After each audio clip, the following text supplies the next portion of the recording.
From the 1700s, gold has been the key bullion reserve against national currencies, but few have ever understood why. Gold is bulky, heavy, and not especially rare when compared, for example, with certain gemstones.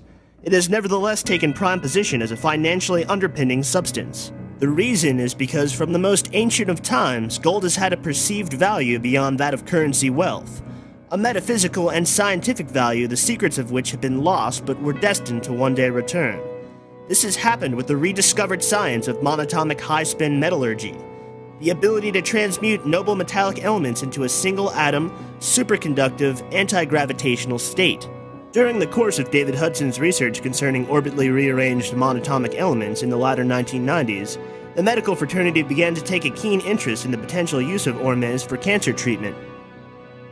Journals such as Platinum Metals Review and Scientific American had reported how monatomic platinum group metals will resonate with deformed body cells, causing the DNA to relax and become corrected. Science is in an interesting period right now. It's actually got to a stage where it's moving at a truly incredible rate. I mean, never before do I remember day-to-day discoveries. Week to week was something, month to month was pretty average, but day to day now, science is changing. Scientists say there's nothing that we're working on that seems to follow the rules and the laws that we were dealing with yesterday. New things are coming, so even the most notable researchers and scientists and writers in the mainstream frontliner are now sounding more like science fiction writers. Here we are in southern Utah, searching for the minerals, elements, metals, salts, and electrolytes that superpower the immune system. Medicine is just starting to understand the benefits of monoatomic elements. Scientists of various sorts have established now, they've informed us that matter, any matter, can be in two places at the same time. They now know that particles that are millions of light years apart, somewhere up in space, can be connected. They can cause a situation where they talk to each other through light years of space with no seeming physical connection at all. Space-time can now be manipulated, bent, crumpled. Teleportation, they say, is becoming a reality. Gravity-resistant material is now heralded for air transport, certainly for spacecraft. And everything now that they're talking about seems to be in the realms of hyperdimensional environments. Parallel universes, they call them. Dimensions beyond the space-time that we live in and are familiar with and understand.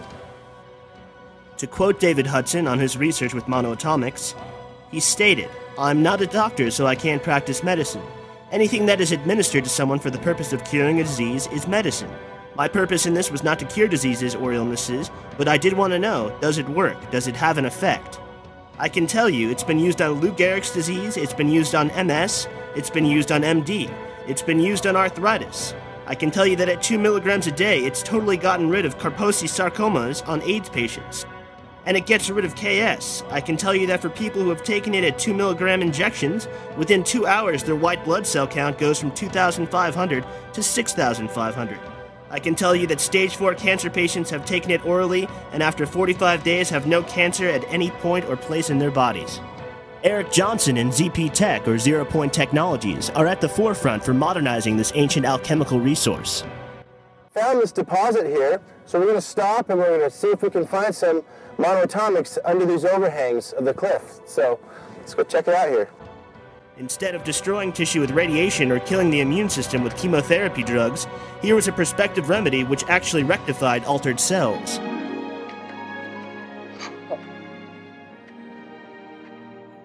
Diamonds. Flame. Crystals are frequently formed and found in volcanic tubes. In the alchemical lore of the ancient Egyptian mystery schools, the process of achieving enlightened consciousness was of express importance. To aid the process, the temple philosophers prepared a miraculous powder of projection, by which it was possible to transmute the base human ignorance into the ignot of spiritual gold. This powder of projection was the mufscut, the manna, the white powder gold, or as it became alchemically termed, the philosopher's stone. As we take away this top layer, I'm going to use a broom here and sweep some of this sand off the top. You can see how solid white that is. This has been forming for decades, drip by drip off the top of this ledge here. This is really a nice one.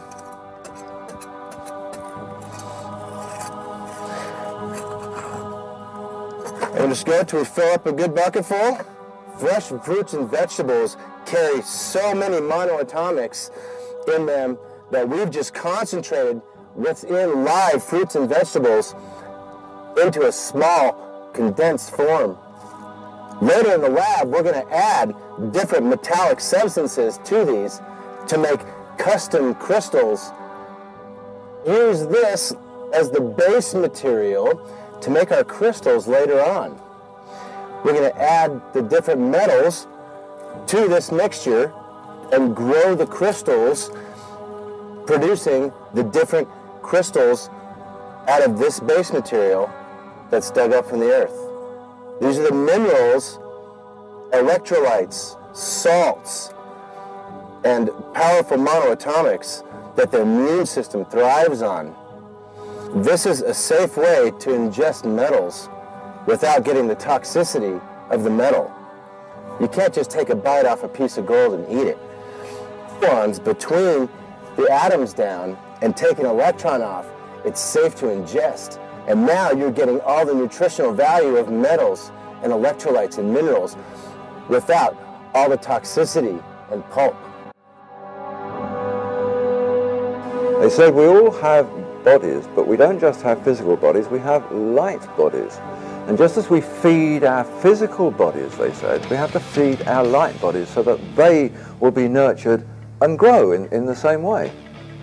They have to be as fulfilled as the physical body. And they call the light body the car. Well, it's interesting because scientists in recent times have actually called this material the light of life, because it resonates with DNA on the same frequencies. It's a light wave. Our DNA is in fact a vibrating light wave, an extension of our light bodies, and it must be kept and nurtured just as we do our physical bodies.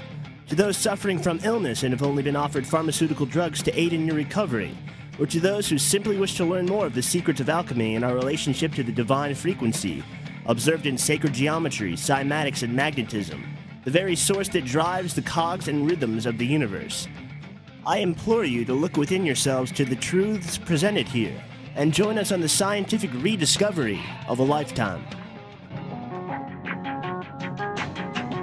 We haven't been tapping into new areas of the brain. We've just been awakening the most ancient.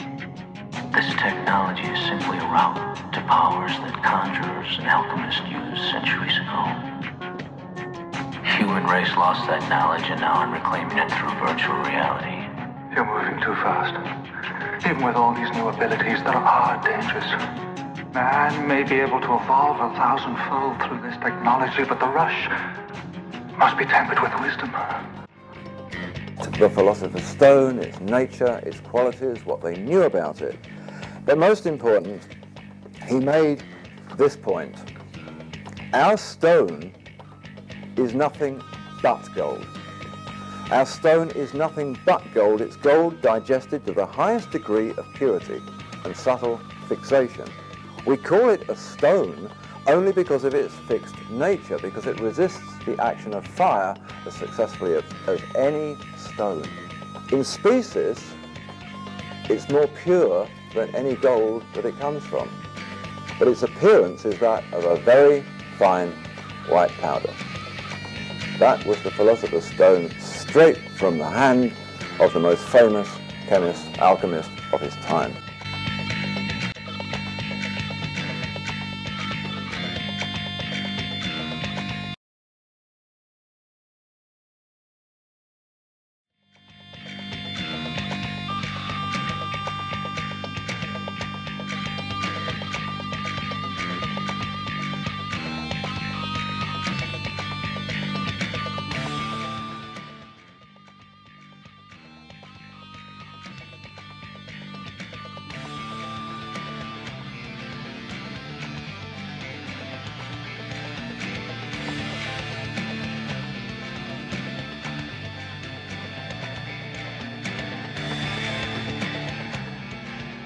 ancient Egypt, a precious mineral referred to in many temples and steles was used by the priests and pharaohs in many of their rituals.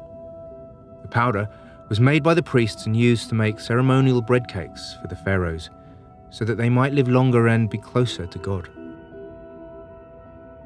Centuries later, in 1904, British archaeologists at Flinders Petrie stumbled across a hidden temple on Mount Serebit in the middle of the Sinai Desert. Inside the temple, he found huge quantities of an unknown white powder that resembled ash, yet strangely, he found no evidence of the fires. A few wayward historians have dared to suggest that this is the very mountain in the Sinai Desert under which the Hebrews in 1400 BC, led by Moses out of Egypt, camped during the time. Boy, it's some really strong smelling stuff. So I got that, and this is going to be kind of the secret weapon right here. I've got some hydrogen peroxide and some Ocean's Alive, which we sell on our site. It's marine phytoplankton. It's all vegan friendly. So what am I doing here? Since it's all wet, rainy out, I'm going to put about 15 drops of that. So I'm going to fertilize the yard. It's the perfect time to do it when it's all rainy like that. Let's go outside. Oh yeah, and if you've got any bananas or any compost or things like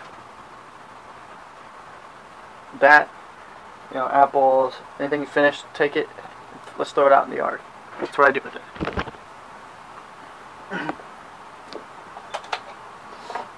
Found a couple things I could do. Some believe the discovery of ORME was most likely only a rediscovery. In ancient Egypt, a precious mineral referred to in many temples and steles was used by the priests and pharaohs in many of their rituals. The powder was made by the priests and used to make ceremonial bread cakes for the pharaohs, so that they might live longer and be closer to God. Centuries later, in 1904, British archaeologists at Flinders Petrie stumbled across a hidden temple on Mount Serebit in the middle of the Sinai Desert.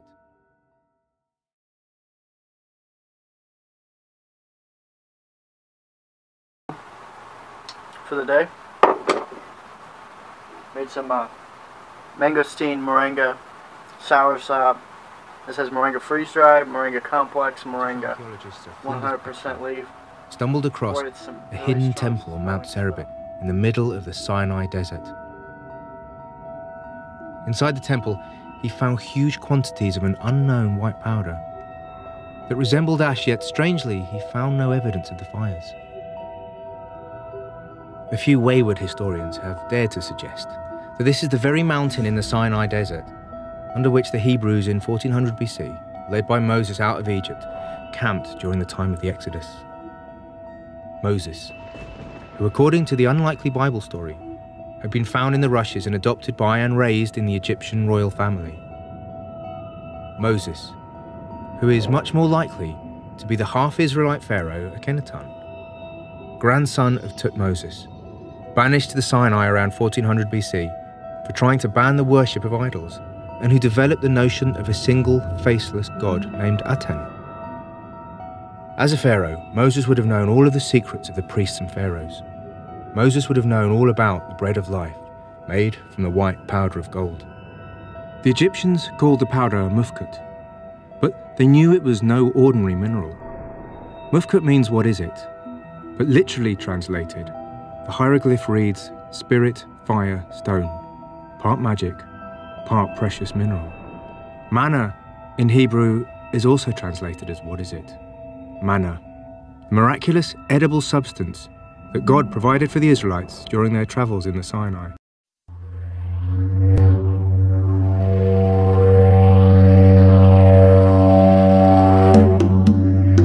It is coming, and it's going to come as science, and it's something that people will demand once they see it work, and there's nobody can stop it.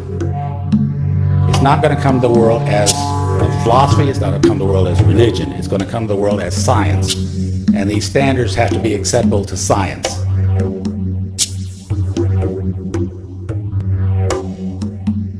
It's about getting out to the general public, it's about It being there so that people who have ears to hear will hear, and people who have eyes to see will see.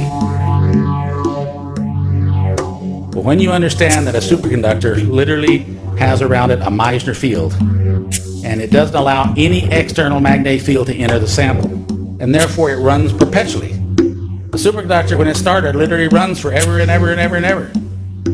It's billions and billions of atoms acting like one single atom, running forever. It is a very real sense the life force needs to be discovered by science in the same way that Newton discovered gravity. I'm looking at this as sounding a bell that school is about to begin.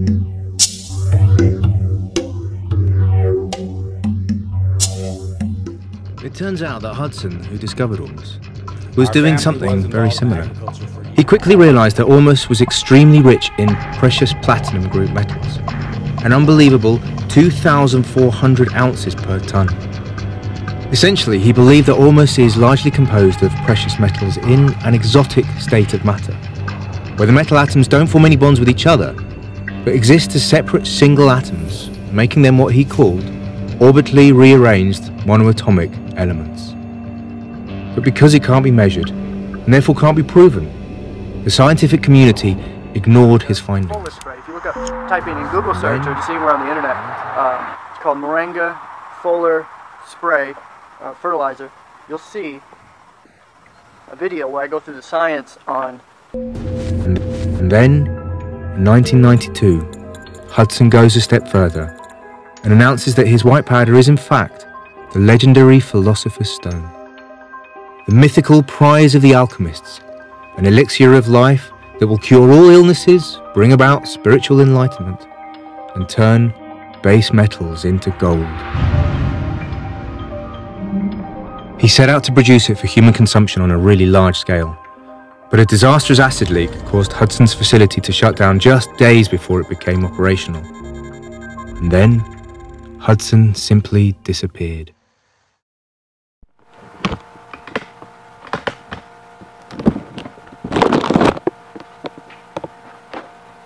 Okay, so we've got our, that wasn't good. So we've got our fertilizer tank thing here. Okay, just gonna want to take the top off. So you have this nice little filter on it. So this will be perfect for keeping these tea bags kind of on top. So as I'm gonna fill the rest up with hose water. We've got a filterization system, you know, with salt water reverse osmosis. So pour this in there.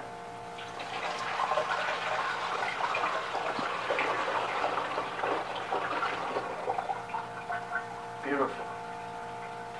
That's some strong smelling stuff right there, let me tell you what. Okay. Put this on top right now. I'm going to put some hydrogen peroxide in there. There's some really magical stuff about this. So we'll be selling the hydrogen peroxide on our site. This machine here, this equipment for spraying crops. I'm going to say it's probably the best for when you make teas like this to fertilize your yard with our Engelmeyer fertilizer. What you just saw was actually the Engelmeyer fertilizer because I have a secret ingredient and recipe on top of what I told you. I told you the ingredients, but not quite the proportions and whatnot. So that's what makes it a little special. So let me get the hydrogen peroxide. Okay, so I got my 20% H2O2, it's hydrogen peroxide. This is 32 ounces, is what you'll get from us. Just a nice little bottle like that. Safe around plants, pets, food, when diluted correctly. So you don't want to use too much. This is a small remainder that's left over using this 5-gallon equipment here, sprayer. Utilize one of humans' body's first defenses to fighting off infection and disease, endorsed by nature and Mother Earth. It's one of the ways of cleaning water. You too can benefit from the amazing aqueous solution. There are many uses for hydrogen 2O2. Please handle with care. Do not boil or mix with food. For safe skin contact, dilute a ratio at least 1 ounce to 20% of 6 ounces of distilled water, 1 to 6. This is certified 35% food grade hydrogen peroxide, deconcentrated for shipping and pure water. And there's more information on this here.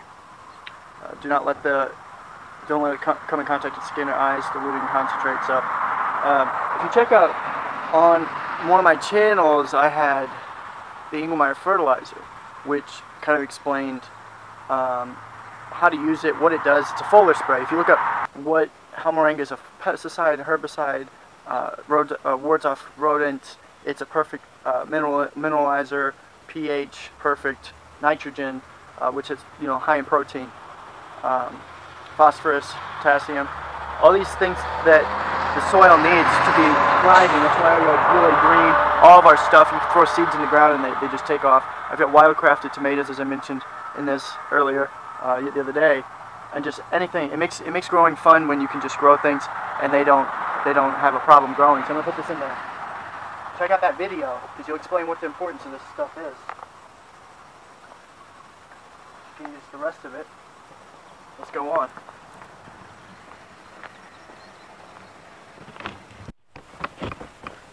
You wouldn't believe this. The way I put my wheelbarrow up the other day, I kind of had it sideways, so when it rained, it actually had some distilled rainwater here. So I'm going to use this. What are the chances, huh? Try this.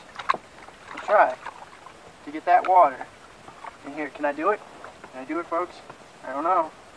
It's got a lot of stuff in it. Look, we got this filter. We got these Moringa things. So see, that water is going to be kind of filtering that. Here we go. Get as much as we can. Oh, we'll fill it. Pretty close. Pretty close. It's actually about as high as you want it. I'm gonna set the. This was a 4 gallon. I said 5 really. Okay.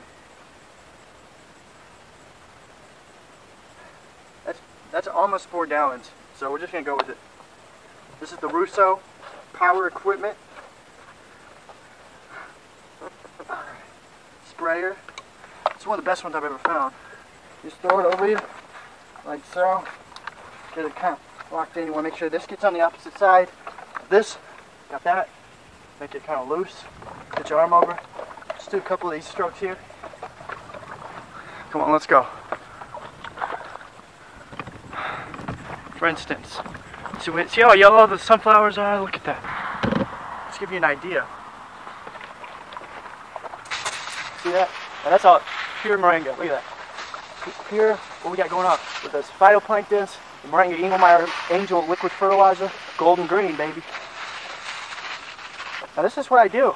And when it rains, all those minerals and all those nutrients, they'll actually kind of move around and irrigate and into the soil, and that's why the grass just keeps getting better and everything. So I mean, I'll kind of show you. See, look over here. It's just that it's so wet. We could try, but I think it's so wet that we just want to just do this today.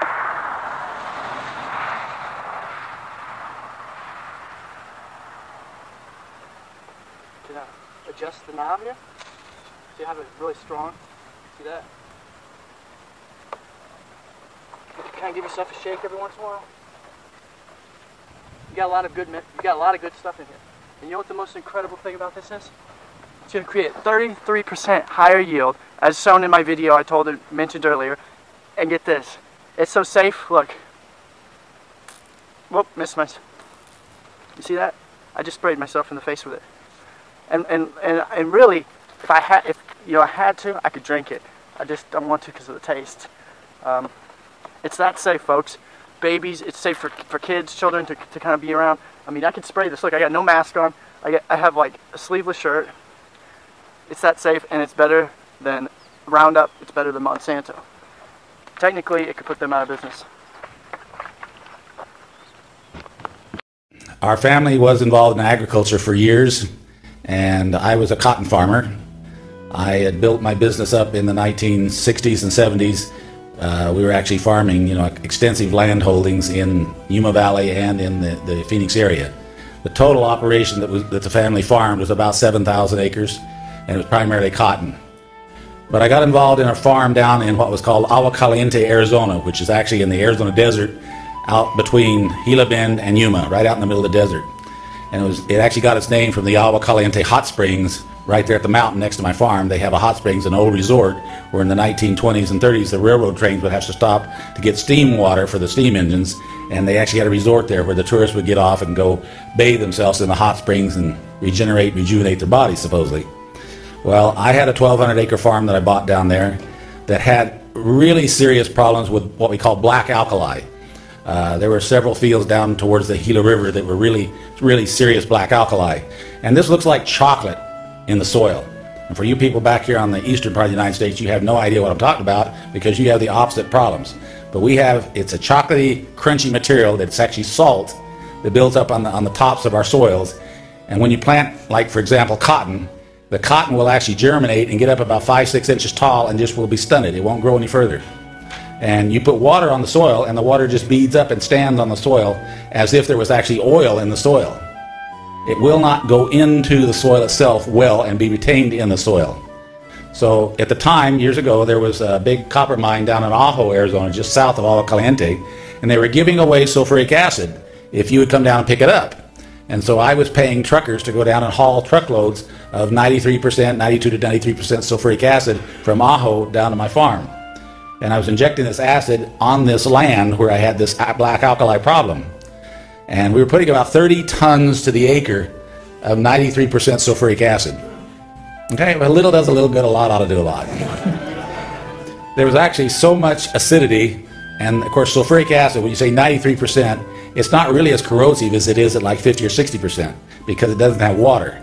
But you inject it in the soil, and then as you start irrigating that soil and the water would go across the ground, as it hit the ripper marks where the sulfuric acid went in the soil, you would just see frothing and foaming and sudsing as the water was going across the field.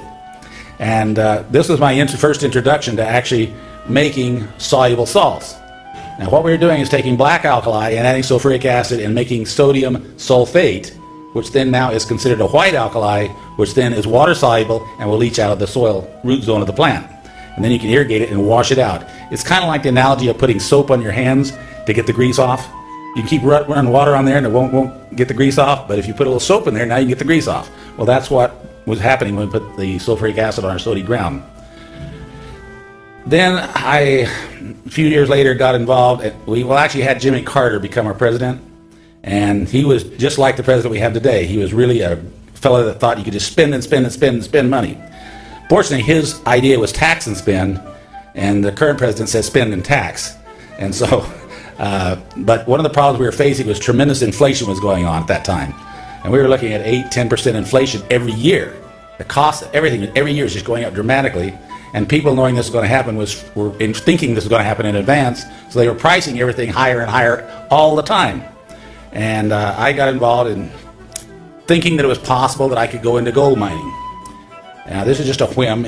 I never intended for this to have to make money.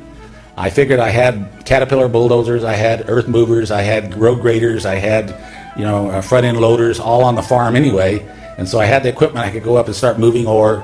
And I found out there's a process called heap leaching where you actually take black plastic and lay out on a pad, and you put all this ore on top of the black plastic pad, and you put Rainbird sprinklers up there just like you use on your lawn, and you run a cyanide water solution over the ore, and it dissolves out the gold, and it runs out on the plastic pad into a settling pond, and then you pump it back up and over and pump it back up and over, and it keeps just running the cycle for days and days and days. And what happens is the cyanide will dissolve the gold, bring the gold out in solution. You run that solution through activated charcoal and then back out and over the heap leach again. And so you're taking the gold out onto the carbon in this cycle. Anyway, it's not important that you learn how to heap leach the cyanide gold. It's just that that's what I was doing. And the concept of leaching a metal out of a dirt or a rock substance, and in Arizona our dirt is actually broken down rock.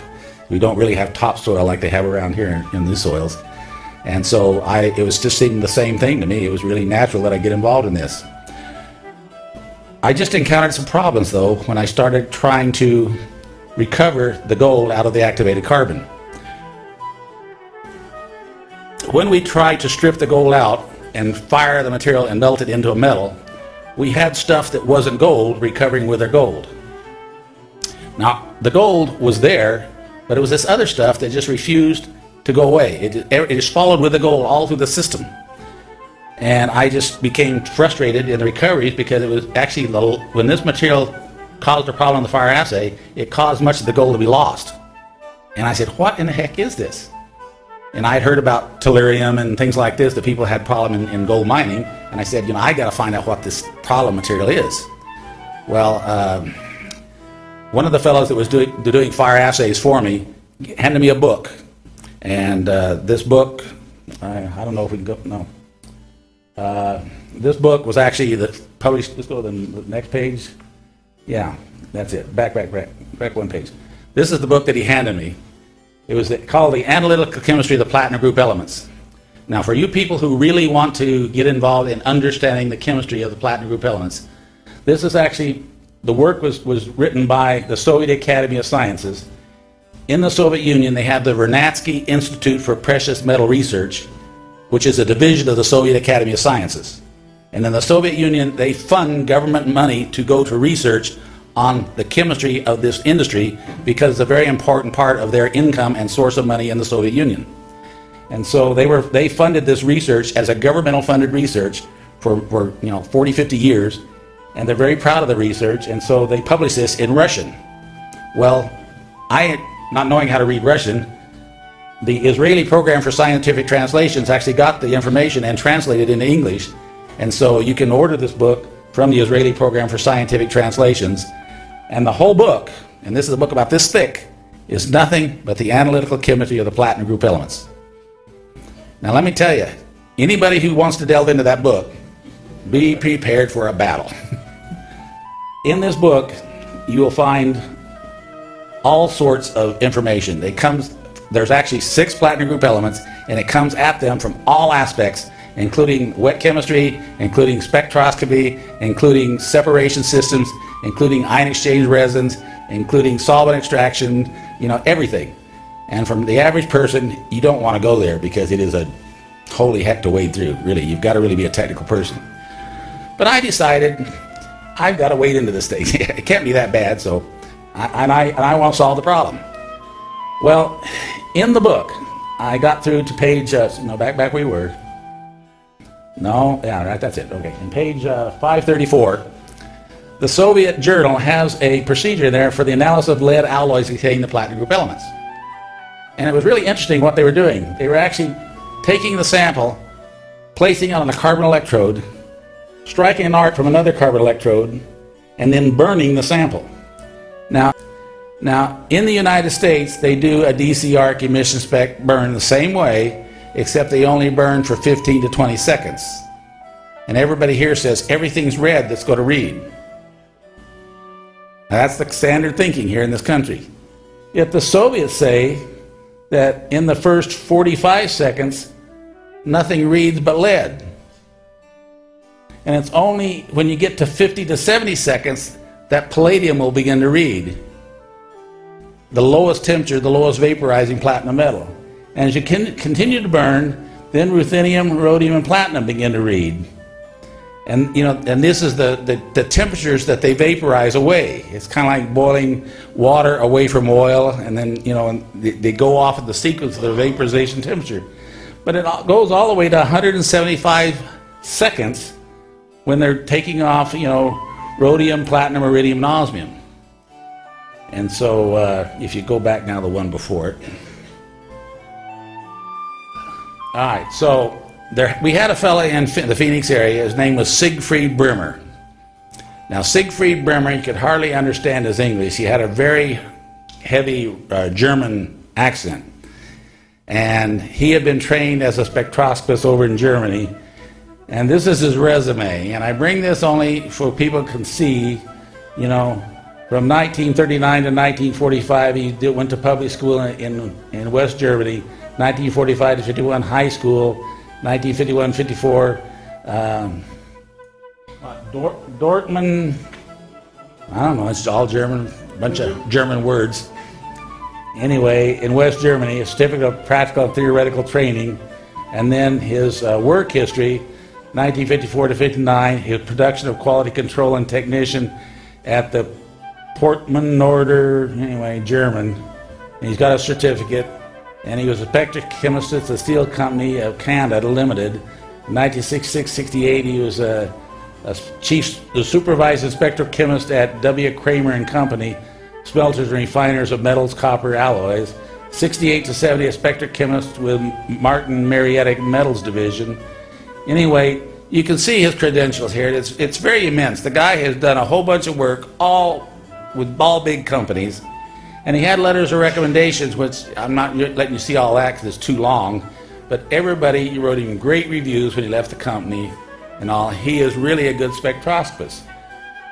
So, at the very end, when he retired as a chief spectrochemist, metals technology in California, he actually was building and designing spectrochemical equipment. And he's actually constructing equipment to do DC arc emission spec analysis. And he was given the machine that he had designed and built for the company to sell. They had an order for this huge big machine that had a 3.5 meter arc on the dispersion, which means the light is broken up to 3.5 meters in size. The line spectra could be seen over 3.5 meters. Now this is a huge instrument, people. To give you a perspective, most universities have 1 meter to 1.5 meters. He had a 3.5 meter instrument. Huge big machine. And what this gives you is the ability to shoot the spectra and to divide the lines way far apart. The bigger the arc, the greater you can separate the spectral lines to determine what you really have. And I went over to him with the Soviet text and I said, "This is what I want you to run for me." And he said, "Oh, that's not necessary." He said, "We Germans are the best. You know, we know metallurgy. This is not necessary. That's just Soviet, no good." You know. And anyway, if you've ever dealt with a German technical person, they're extremely arrogant and extremely matter of fact. Well, they are some of the best people. They really are. But you got to deal with them as people. Anyway, he said, "You will have to buy all the standards. You will have to pay for modifying my machine to do the long burn times. You will have to pay for me to do this work. And then when I do it, you will have to pay for my time and everything. And then I will tell you what I get." And I said, "Fine, I'll pay for it." So it cost me like $3,500 for the very first run of material. But the sample I brought to him, it read these elements. And he was totally flabbergasted. And if you go to the forward, yeah, here it is.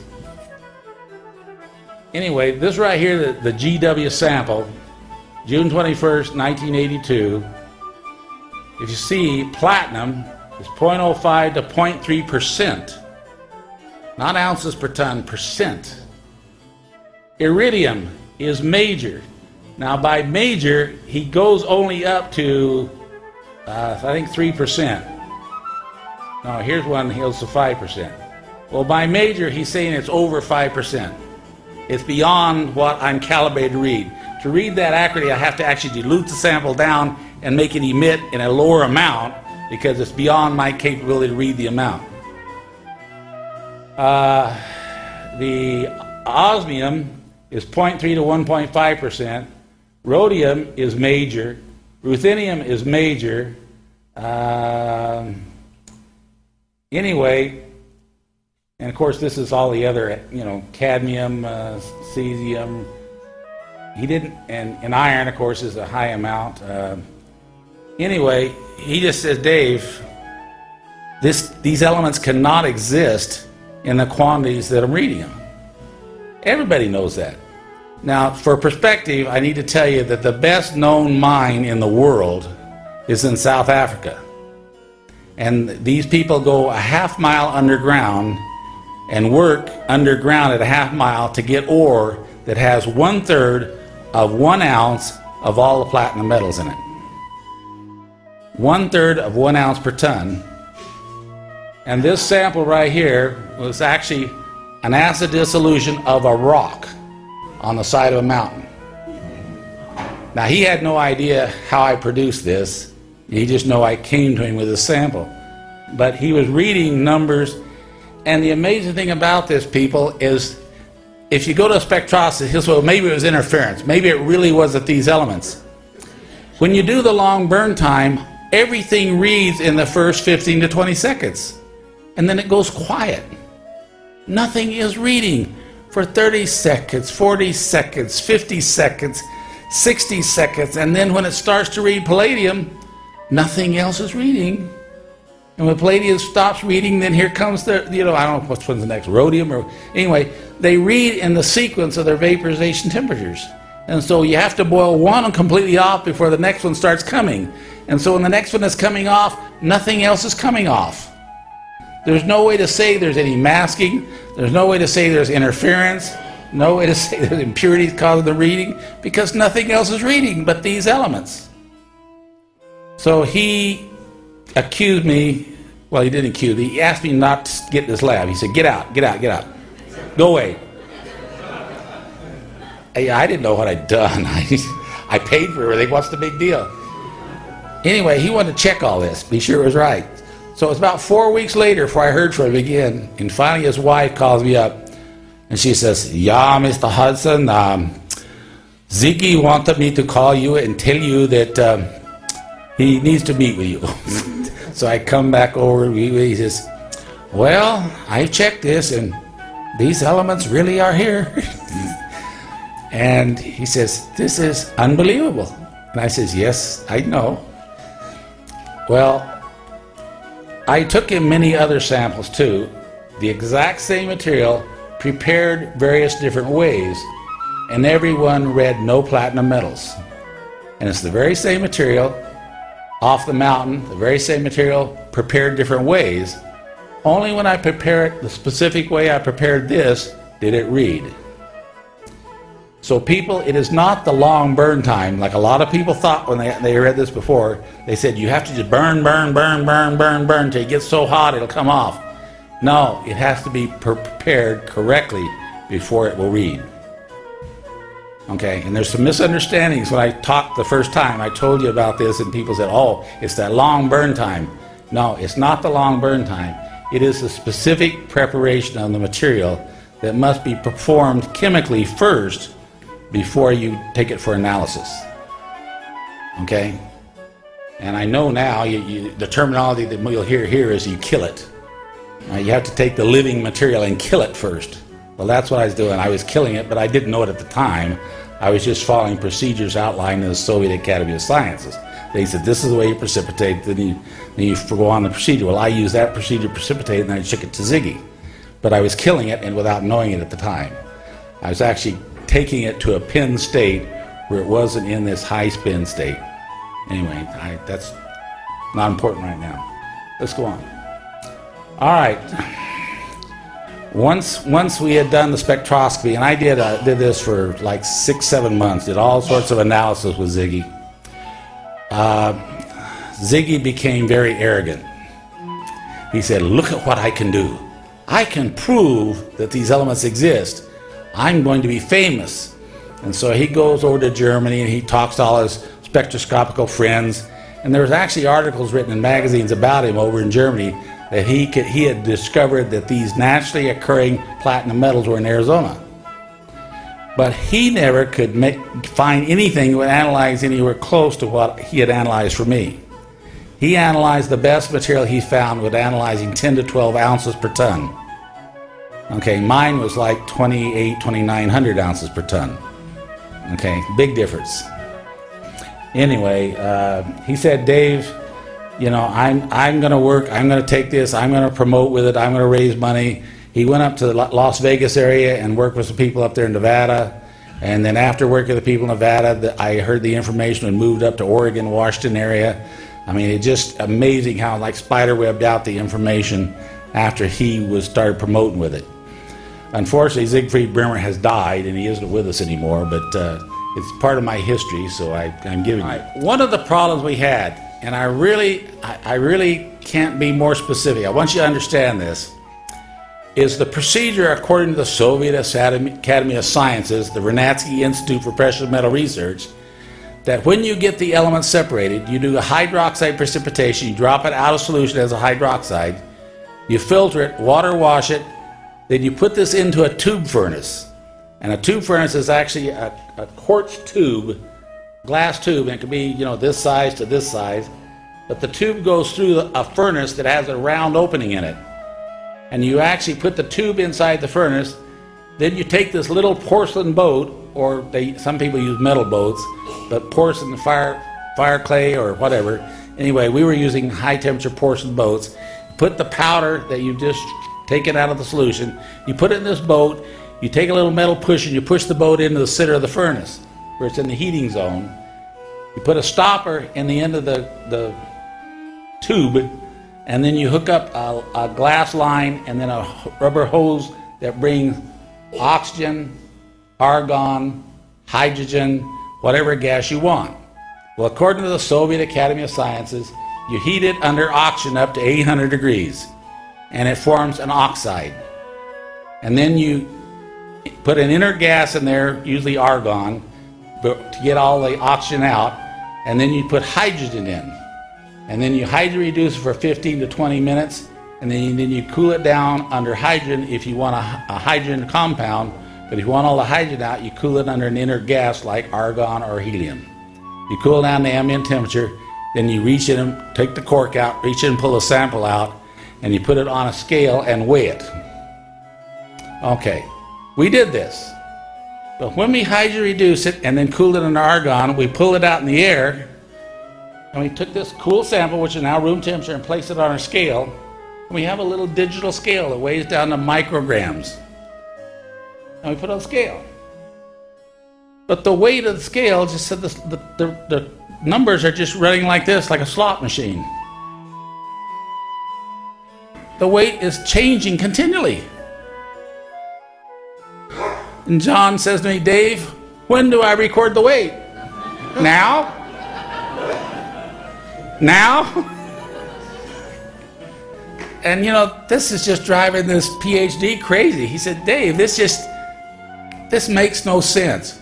Well, if you actually take the sample and put it under a stereoscope, a microscope, you know, three-dimensional microscope, you actually can see that, and it's actually forming crystals and growing right here in front of your eyes. And what it is the element is so reactive that it reacts with the air. And so it's pulling oxygen and water and nitrogen out of the air and growing crystals right here before your eyes. And you can see them moving and turning and twisting and as they form. It's alive. It's alive, you know, it's crazy. And John says, you know, Dave, we have to get the real world. This is just like an approximation. This is not science. And yet we're following the procedure we're supposed to be following, right? Did you see any pyramid-shaped crystals? I've seen more octagon-shaped crystals than you can ever imagine. Anyway, there's every shape in there because there's all the elements were in there, and depending on the element we're working with is what the shape was. But it was very reactive is the point, people. And it's actually hygroscopic. It picks up moisture and water crystallization, and it's continuous. It continues on and on and on and on for an hour, 2 hours, 3 hours. The color is still changing. And so you really get frustrated. And I said, John, and this is after months of this, every day we try weighing some of it. Now you can imagine the frustration. I've tried to do good, solid science, and I said, there's got to be a real world here someplace. He said, Dave, there is an instrument. There's an instrument available commercially that was developed for the aerospace industry. It's called thermogravimetric analysis. And this machine actually is made out of a glass tube, a Pyrex tube, but inside the tube it has a heating element, and actually has a coil, a bifilar wound coil, so that the field that heat actually cancel each other.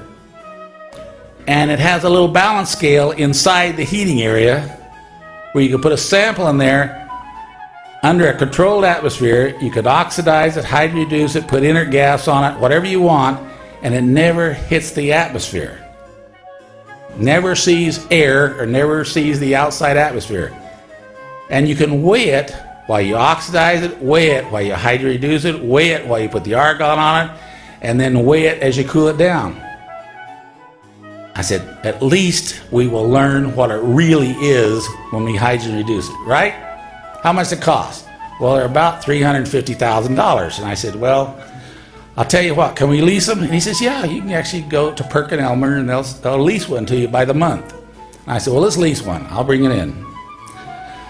So we brought this thermogravimetric analysis machine in, and John actually hired a master's chemist from England that had specialized in operating analytical equipment and instrumentation, because this machine was all computer controlled.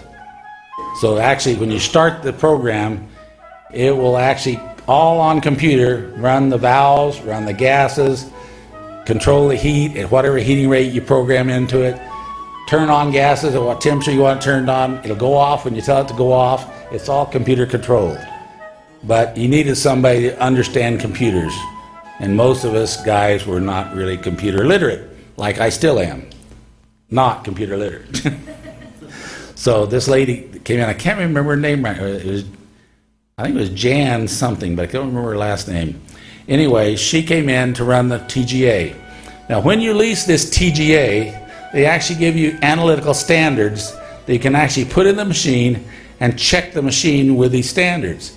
And they tell you exactly at what time, what temperature and the compound will begin to break down, and what the weight change should be, and then at what higher temperature it continues to break down and what the weight change will be, and you put the standard in to check the machine. And we put standards in, checked the machine, and everything worked really beautiful. So then we actually used the empty pan, we ran it to see, and everything went, it's just nothing changed, it always just stayed constant temperature. So then we put, and this was actually an iridium sample, and this is actually the transparency I used last time I spoke. But this iridium sample, there was 10.55 milligrams, which is not a big sample, it's a relatively small amount of material on the boat, and we started heating it. Now down here at the bottom is the temperature, and it goes up to about, what, 850 degrees approximately. Okay, and here is percentages, 100%, 75%, 50%. Okay, and so when we start heating at basically ambient temperature here, we start heating it, and immediately the temperature, the weight of it drops slightly. So by the time we got to 150, 160 degrees, basically the hydrogen was gone from the sample. And you say it was fairly constant, or to right here is about, what, 600 and 610. something like that. And about this time you see some hiccups, but generally what happens is it just drops off down to here. Now this is going from 100% down to like 60, what? That's 75, 50, that's about 60 something percent, 55 to 60%, just in the first heating. Now people, I can't explain this weight change when it was occurring. This was a dramatic weight change under an inert gas. That's the weight it should be right there. Now if we just stopped right there, everything would have been fine. But we continued heating. And here it goes, just right out here. Well, then we decide, well, let's cool it down now from this temperature. All right, this is the cool down.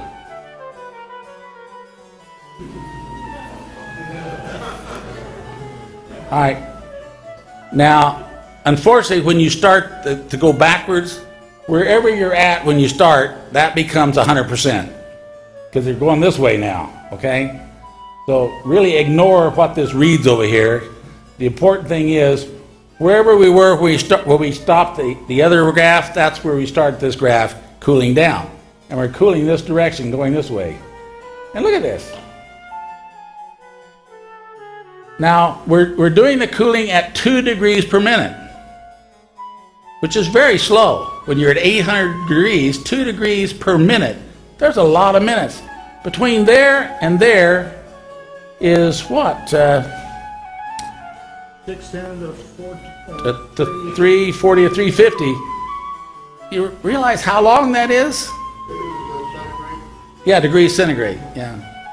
Laboratory people always talk in centigrade. I grew up with Fahrenheit, but all the laboratory people talk in centigrade. Anyway, you realize where that goes. If you project that all the way up here, and then it collapses, look at how far that goes. Now, everybody just said, well, there's something wrong with this machine. You know, something's gone wrong. There's just not reality here. And you know, that does happen. You know, so we said, we got to check this. But just out of curiosity, once it settled down here, this is actually the same place it ended before. See, we started right there to cool, and actually right there is stable. Other than that one hiccup, which lasted about 4 or 5 minutes, it's basically stable. I said, well, tell you what, don't take it out. Let's just heat it again.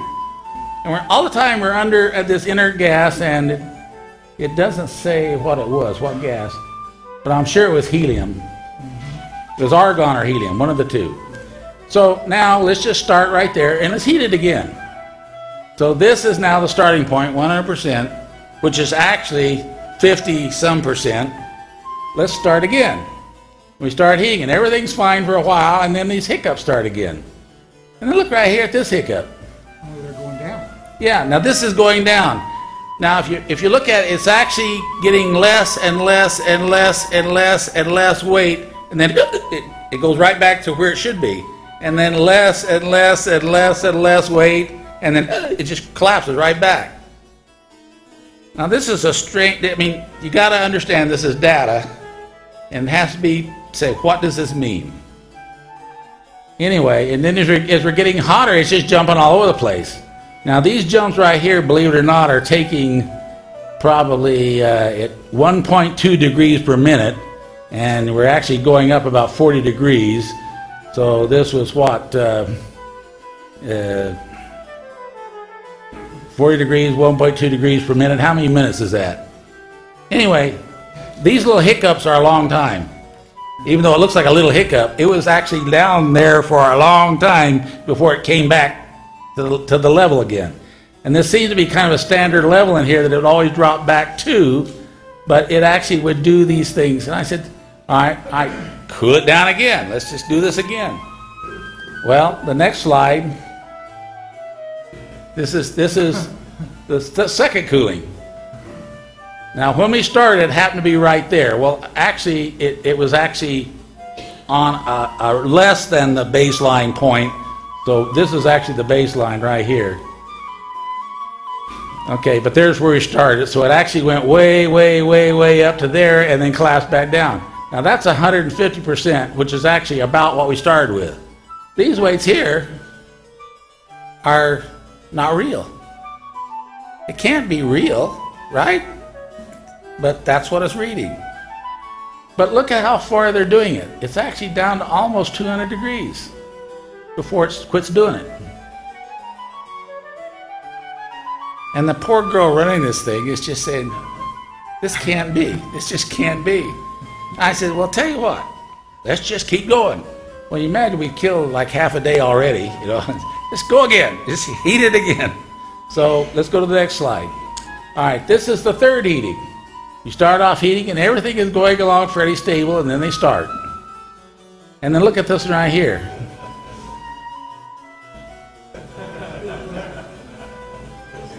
It weighs less than nothing. It doesn't weigh nothing, it weighs less than nothing. And let me tell you something, people. This is a Pyrex glass. You can see right through it. It's clear like a window. But when there is less than nothing, we look in the pan, there's nothing in the pan.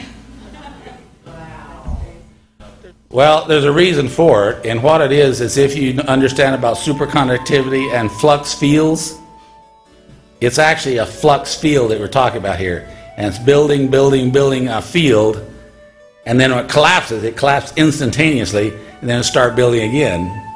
And it collapsed instantly, and then start building again.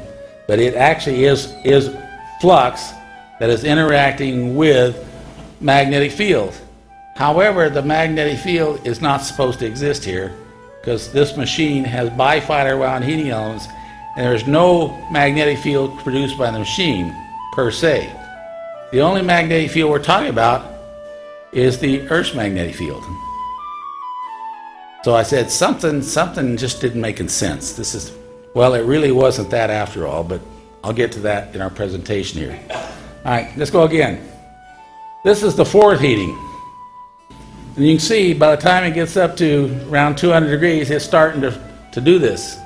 Now 200 degrees, and look, it's weighing less than nothing. If the pan was in it, the pan is 0. And it weighs less than the pan weighs if it didn't have anything in it. Once again, and it's not there. You cannot see it in the pan. It's gone. And its weighable mass is gone. And the pan it's sitting in's mass is partly gone. Now that's spooky.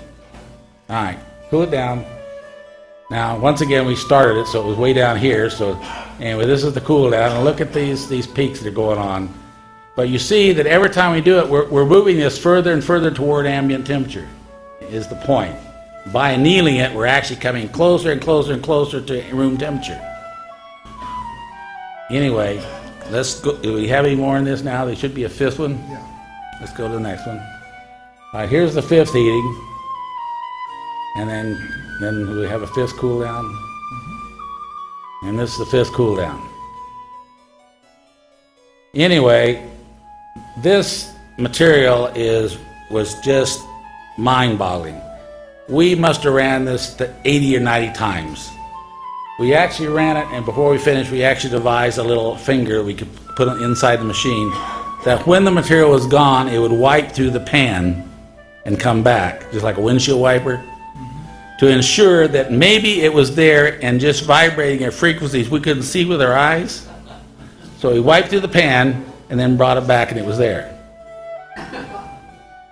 So it really left. It hadn't moved. It really was there, just not in these 3 dimensions. This is really important information, people, because the weight that we end up with here at the end versus the weight we started with is actually, you know, reduces to like 56, 57% of the original starting weight. Now, just for the record, we take this material that weighs 56% of the metal and we devised a way to take it back to metal, and when we take it back to metal, it weighs the 100%. And this is really perplexing for a trained chemist because he has to have a mass balance in all of his chemistries.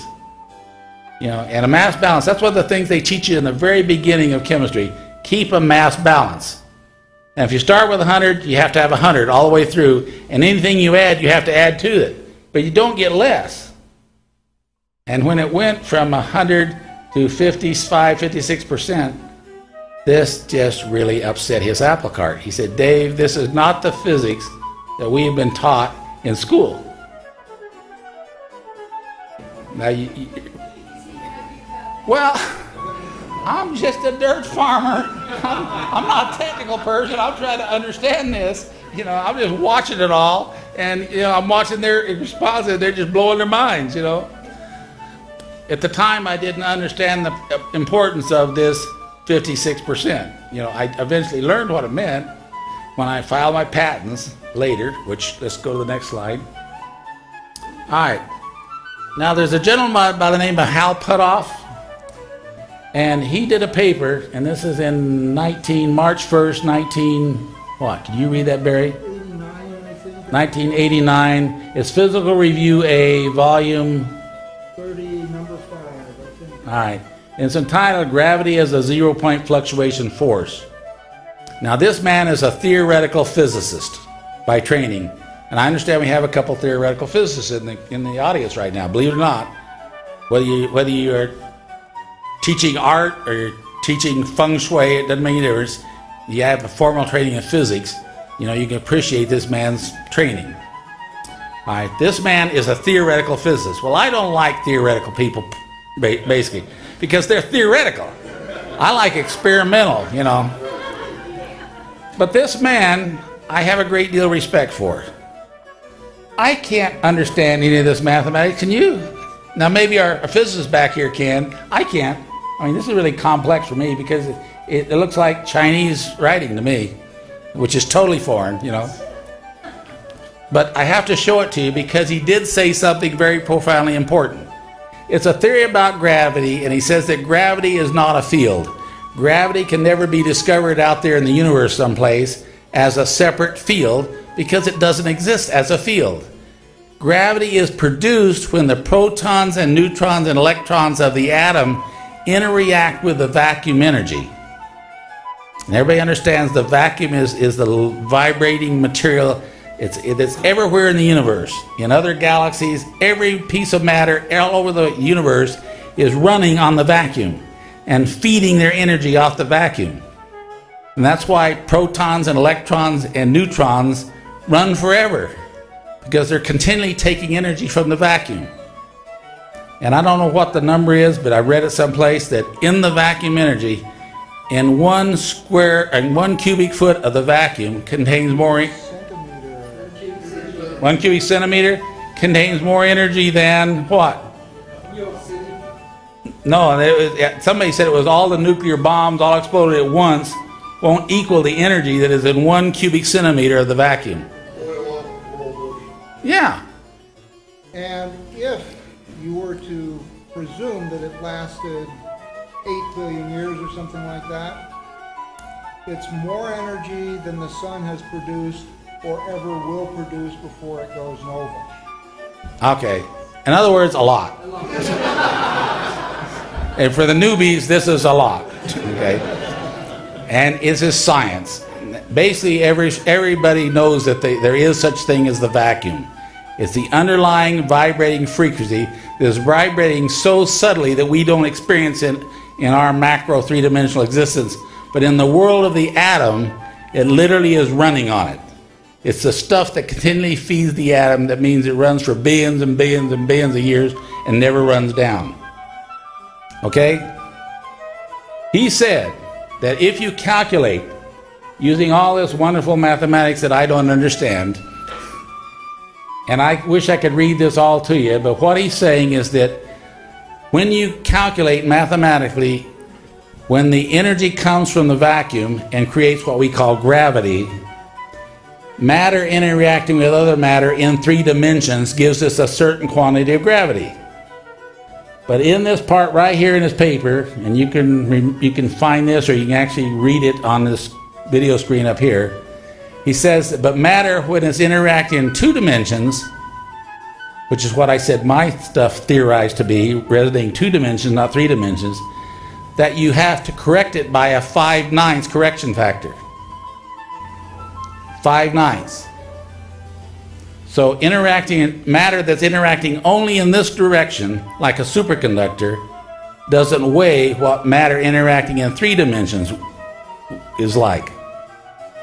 So you must correct with a 5/9 correction factor. My material loses 4/9 of its weight and weighs 5/9 of the beginning weight of the metal. So where did the 4/9 go? It's still there. It's just not in these 3 dimensions.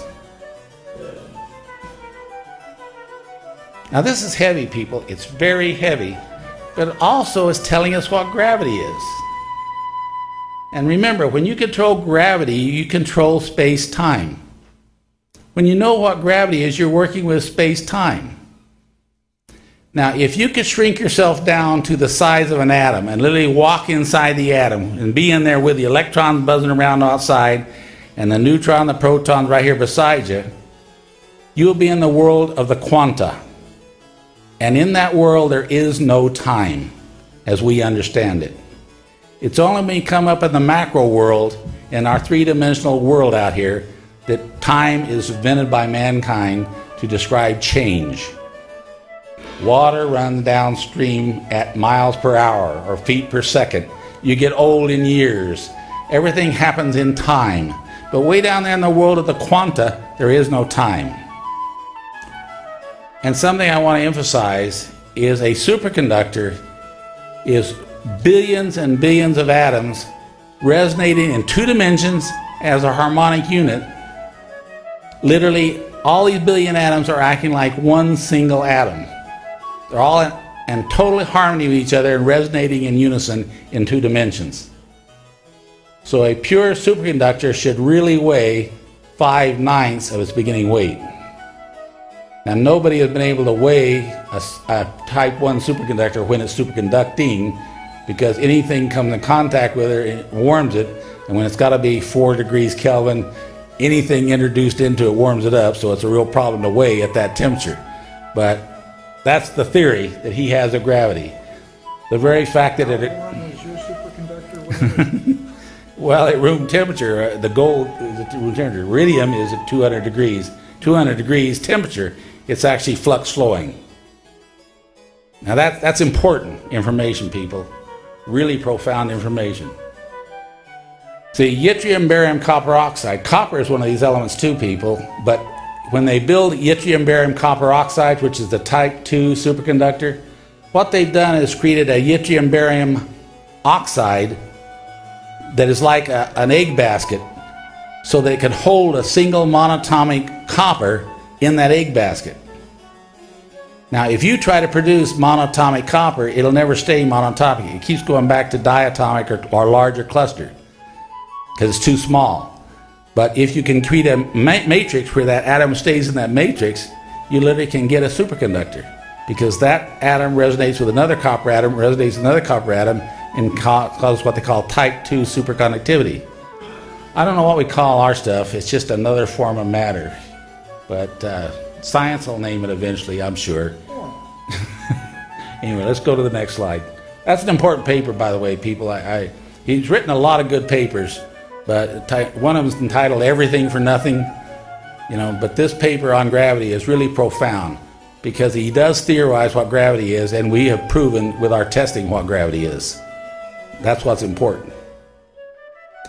All right. This is my patent application. Okay. I'm not going to show you all the many pages of it. I just want to show you this is the title page. We filed a patent on this material. And it was on all the platinum group elements. We're saying that they, in their monatomic state, if they're annealed, they go to this lighter color, virtually white on most of the materials, and they resonance connect in 2 dimensions. And in this form, they are not visible by X-ray diffraction, X-ray fluorescence, emission spectroscopy, atomic absorption, or even neutron activation. It isn't identifiable by DC arc, but it is identifiable by induction coupled plasma, which is one of the new technologies. It's just not receiving energy. But when you understand that a superconductor literally has around it a Meissner field, and it doesn't allow any external magnetic field to enter the sample. None. Not 99.999, but 100.000. No interference can enter the sample, and therefore it runs perpetually. A superconductor, when it started, literally runs forever and ever and ever and ever. It's billions and billions of atoms acting like one single atom, running forever.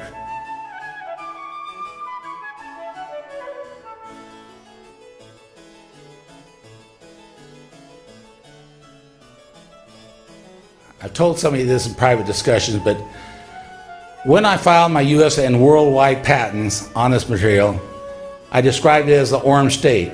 But I said that is the atom. Now, a mini-atom system of the ORME material I called S-ORMEs. And I said it's like a superconductor. It resonates in 2 dimensions. Well, I used the word like a superconductor, and they let me file worldwide. Then, like 5-6 months later, I find out through a communication to my patent attorney that they just found out that if it involves superconductivity, the Department of Defense has to approve it before he can file outside the US. But the patent office made a mistake and they let me file anyway. So now the Department of Defense wants to talk to me. And let me tell you, you don't want to get involved with these people. You got to have 50-man secretarial staff just to answer the paperwork. I mean, it's unbelievable. Anyway, they sent an investigator out to talk to me and my attorney, and I wasn't a public company. I wasn't a company. It wasn't even a company per se. I was a private individual, and there was nothing they could do to me. They couldn't control me. They couldn't make me do anything. They couldn't threaten me. I was a private individual. So what they did is they went back to the patent office. They said, look, and I was issued in probably 30% of the countries around the world. They just issued it, no problem. But in this country, and then in Canada, and I think England, and Anyway, several other countries, they're bigger countries, they depend on the U.S. to issue before they'll issue. And so they're waiting for the U.S. to say, okay, we're going to let you have it. They said, Dave, before we let you go to a patent issued, we want you to take gold. Now they specified gold, not iridium, not platinum, they said gold. We want you to take it to a laboratory totally not associated with you and have that laboratory make the white powder of gold. I'm just a dirt farmer. I don't know who to take it to. And I said, how about Argonne National Laboratories? Are they okay? Do they qualify as a credible laboratory? Your own national laboratories? And they said, well, I guess. What can they say? So anyway, I took this to Argonne National Laboratories. I met with Roger Popel. Yeah, Roger Popel, head of ceramics and superconductivity at Argonne National Laboratory back in Chicago, just outside of Chicago. Boy, that's a cold place back there. Anyway, he said, great, Dave, you know, I think this is really exciting. You know, he thought it was neat, and I told you about some of the phenomena we observed. He said, Dave, this is really exciting.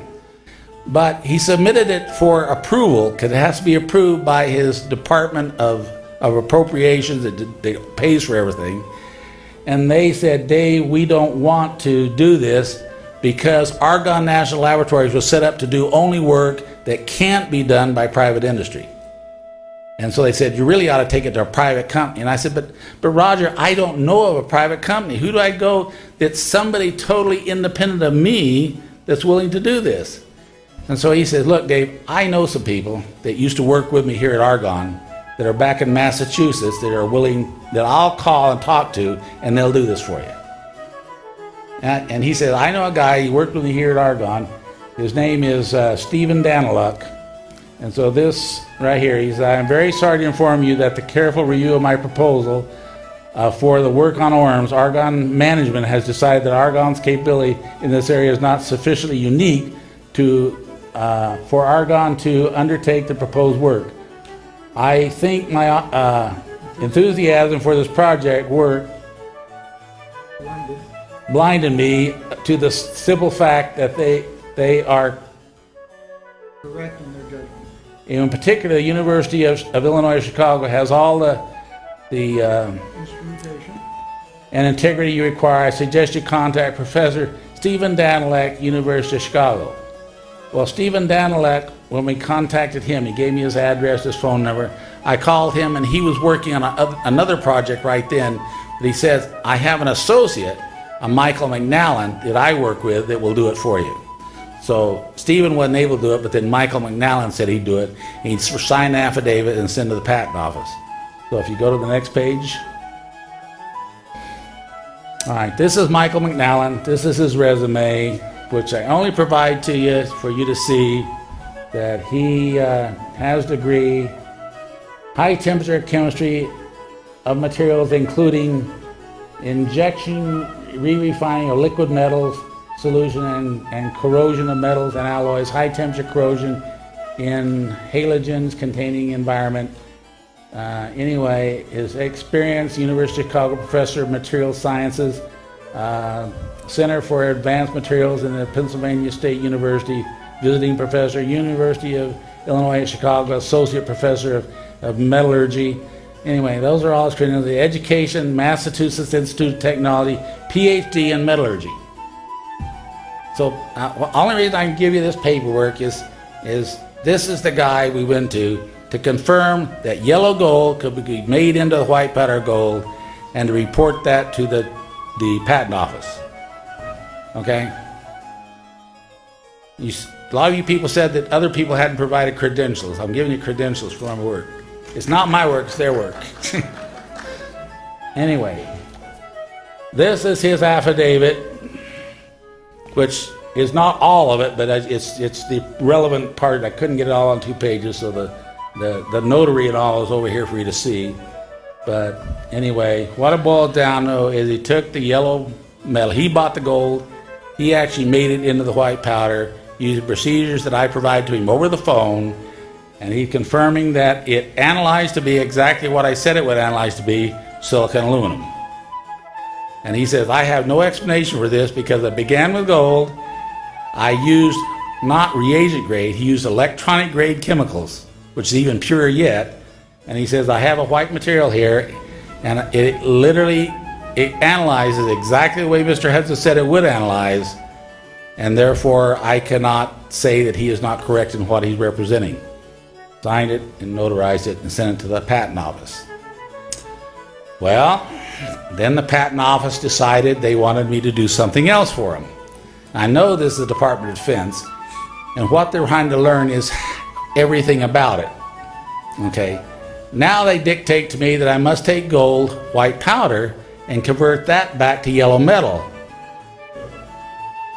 Now, people, I don't know, most of you probably wouldn't be aware of this, but in this United States, right now today, I bet you there's 6,000 miners, or people in the mining system, the industry, that give their right arm to know how to convert the white powder gold to yellow metal.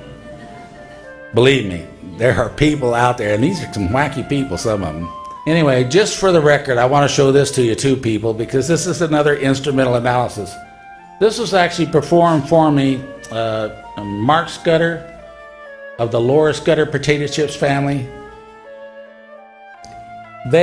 His mom started Laura Scudder potato chips, but his family was literally Allied Signal in Long Beach, California. You all know Signal Oil, Allied Signal? Anyway, big money, very wealthy people.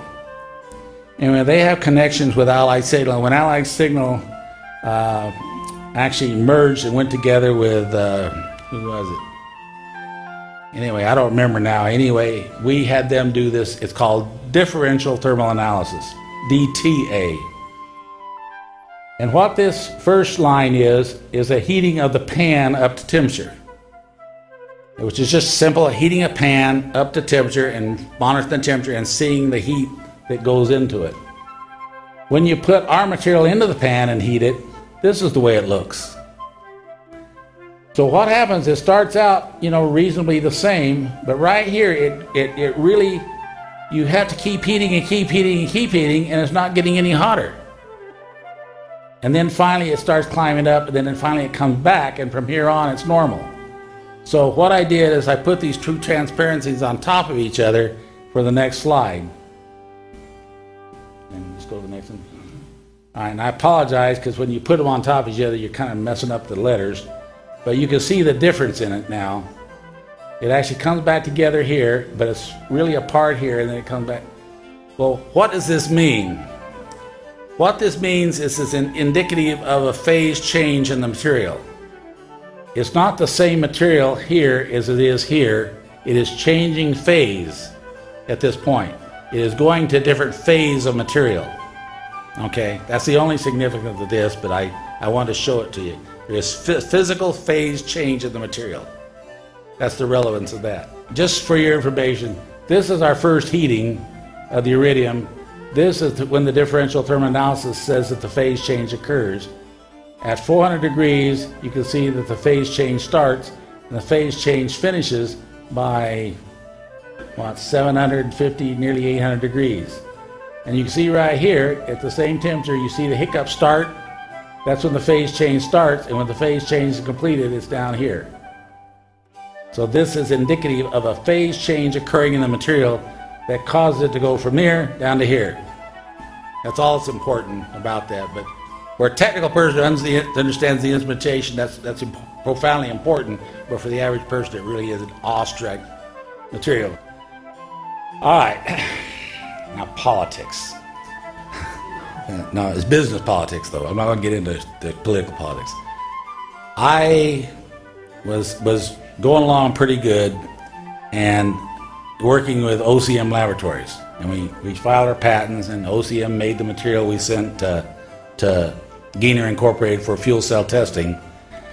And this company came from Oregon, Washington down and wanted to do some soil analysis at John Sickafoos' laboratory. So he started working for them also.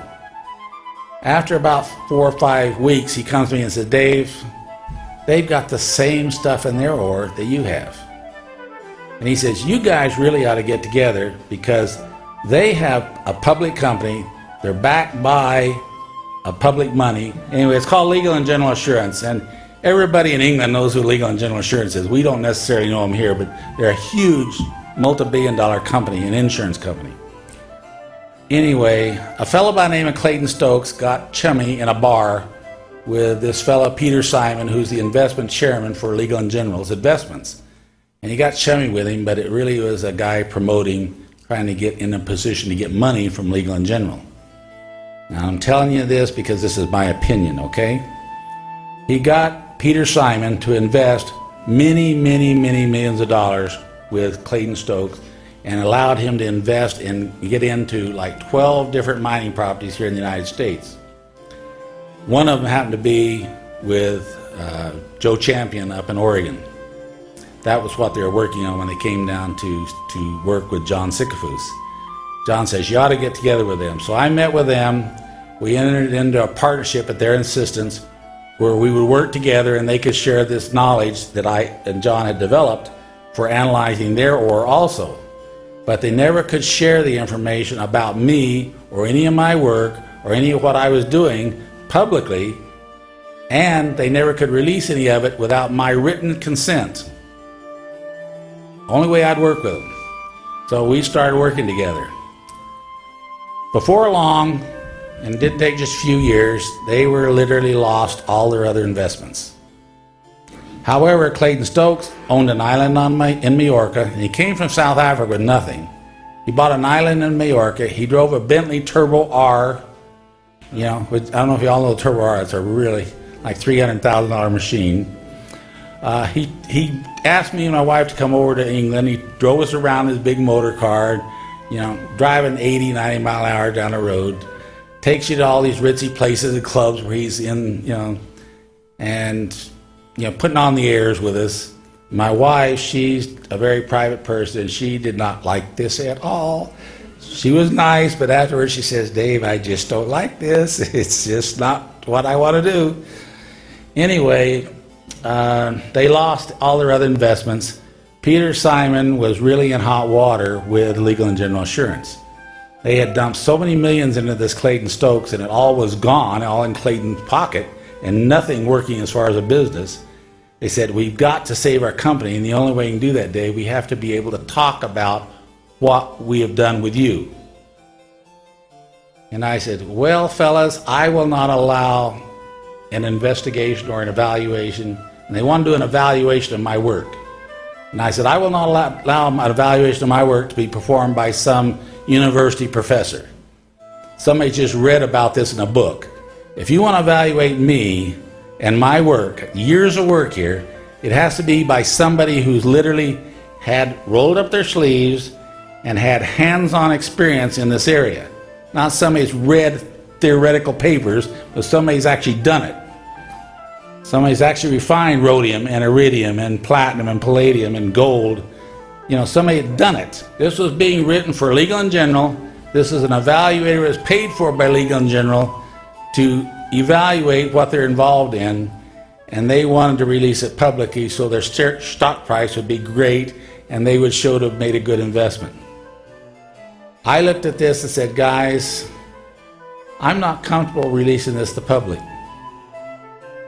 I could have made a fortune here, people, but it wouldn't have been fair to the general public because it isn't telling the truth. I know it's the truth, but the people wouldn't have understood the truth. They wouldn't understand it correctly. I probably, with 45% of the shares, could have walked away with probably $200–300 million. Okay? And I said, no, we're not going to release it. Legal and General, particularly Peter Simon, they eventually fired him. He no longer is the head of investments at Legal and General Assurance. Legal and General shut off all money to Clayton Stokes, and poor Clayton Stokes, I think, is back in South Africa now, doing what he was doing before. We have done thermogravimetric analysis on all of the elements. All of them require at least 200 to 250 degrees centigrade before they will flux flow. And this is really critical, people. You need to understand that when I say in my patent application, it's like a resonating material resonating in 2 dimensions like a superconductor, I don't really claim it is a superconductor. If you could take the copper out, of yttrium barium copper oxide and set it here on the table, take another copper out, set it on the table, take another copper out, set it on the table, and it did not go back to a metallic state, they would literally be like this material. They're resonating in 2 dimensions, but they're not really flux flowing. You understand that a single atom cannot flux flow. It only can resonance connect with another atom. It's only when the flux flow occurs that it really is superconducting. My material, when it loses weight and becomes a white powder, is like a superconductor. It is resonance coupling with the other atoms next to it, but it's resonating in 2 dimensions only, not 3, but only 2. But it is not flux flowing. When the flux flow starts is when you start getting these spikes like this. That's flux flow. Okay, that's when literally light is flying inside the superconductor.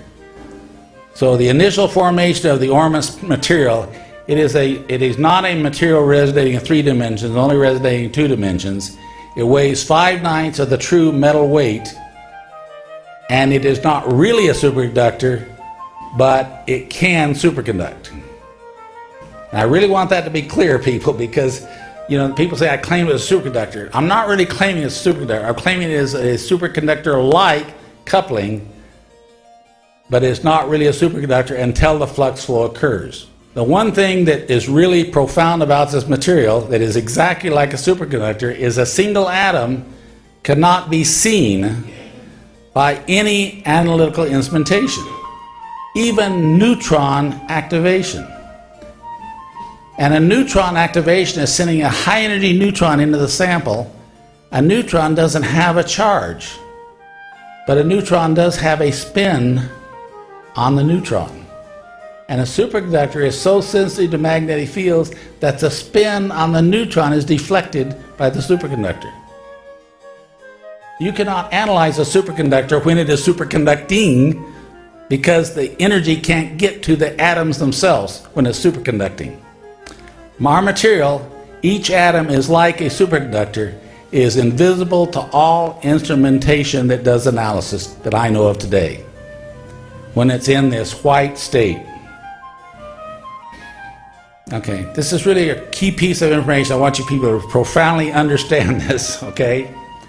When the flux flow occurs, then it is superconducting. Okay, then it truly forms a Miser field around the whole system, and then it literally starts weighing too much or too little. But when it's resonance coupling, it just loses weight. It loses 4/9 of its weight when it's resonating in 2 dimensions. It's only when the flux flow commences, after everything is arranged, after everything is annealed and in proper position, then it can superconduct. Depending on the element, the temperature is varying. What this is important about this material is not the element. What is important about this material is the resonance frequencies that come off of it. And that's what you're after. What's important to you is the resonance frequency. All of these elements are basically transition elements, and this is a periodic table, but this periodic table I found actually has the electronic configurations. And it's really important to understand, particularly for gold here. You know, gold is element 79. It's a 5d10, which means its electron orbital, the 5d orbital is totally filled, but it's a 6s1. 6s1. Over here is the elements that, in this row right here, that normally we find has all S1s. Hydrogen, lithium, sodium, potassium, cesium, rubidium, strontium. These are the elements that have S1 orbital configurations. They're highly reactive elements. Gold, we all think, is noble. It doesn't react. But when you understand that gold is an S1, it cannot exist as an S1. And yet gold metal is supposed to be an S1. But it can't exist in a single atom as S1. It wants to be S2 or it wants to be S0. but it doesn't want to be S1. If it's S1, it wants to react with something, and it will find a partner. Even if it has to steal it from somebody near him, it will find a partner. Now, when it finds itself, when gold finds another gold atom, it locks onto it and says, now I have, the orbital has 2. So now I have ORUS, gold 1, plus ORIDE, gold minus 1, and we now are a diatom that we call gold 0, or gold metal. But gold metal is ORUS, ORIDE. It's not really ORME. Okay? There's no such thing as ORME. Gold metal is ORUS, ORIDE. It's not ORME. Okay? Everything is fine. 2 atoms, 3 atoms, 5 atoms, 50 atoms, 1,000 atoms, doesn't make any difference. It's all ORME. It reduces to gold 3, gold 1, gold 0. But when you have one atom, it doesn't work this way.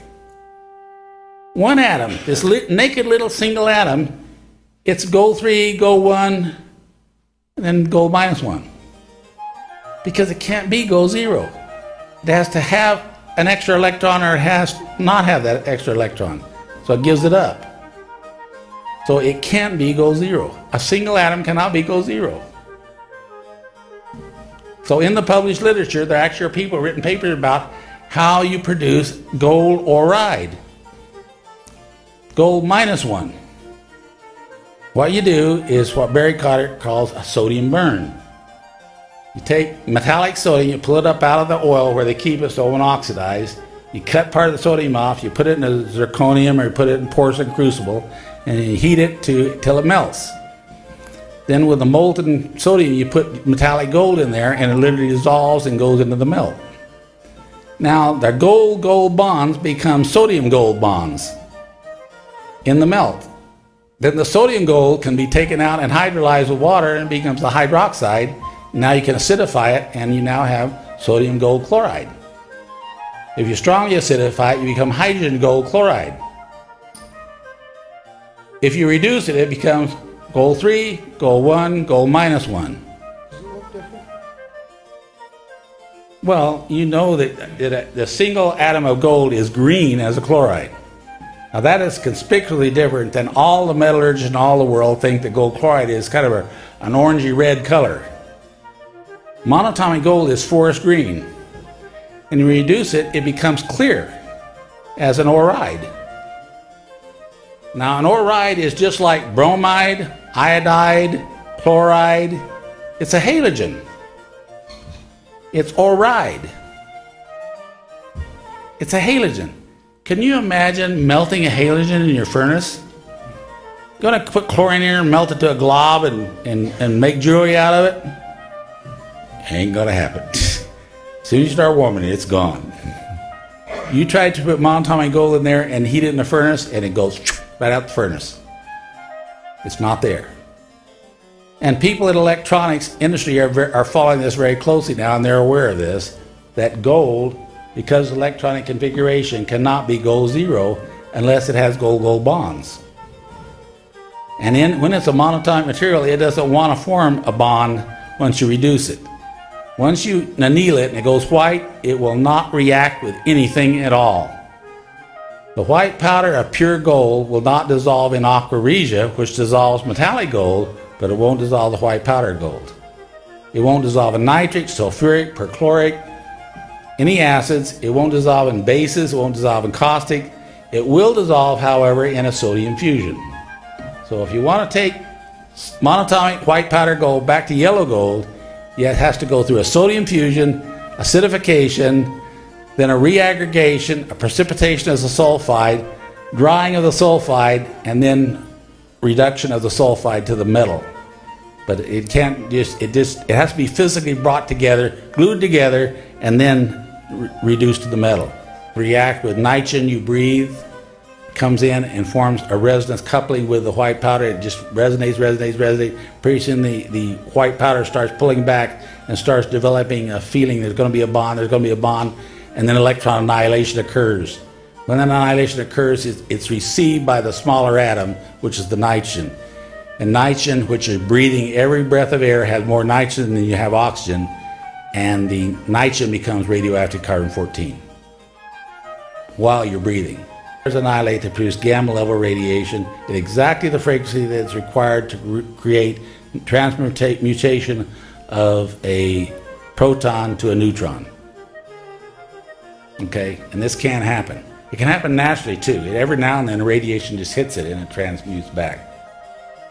In our bodies, these elements in the ORME state, when you receive radiation damage, it's possible that the ORME state can react with nitrogen you breathe, comes in and forms a resonance coupling with the white powder. It just resonates.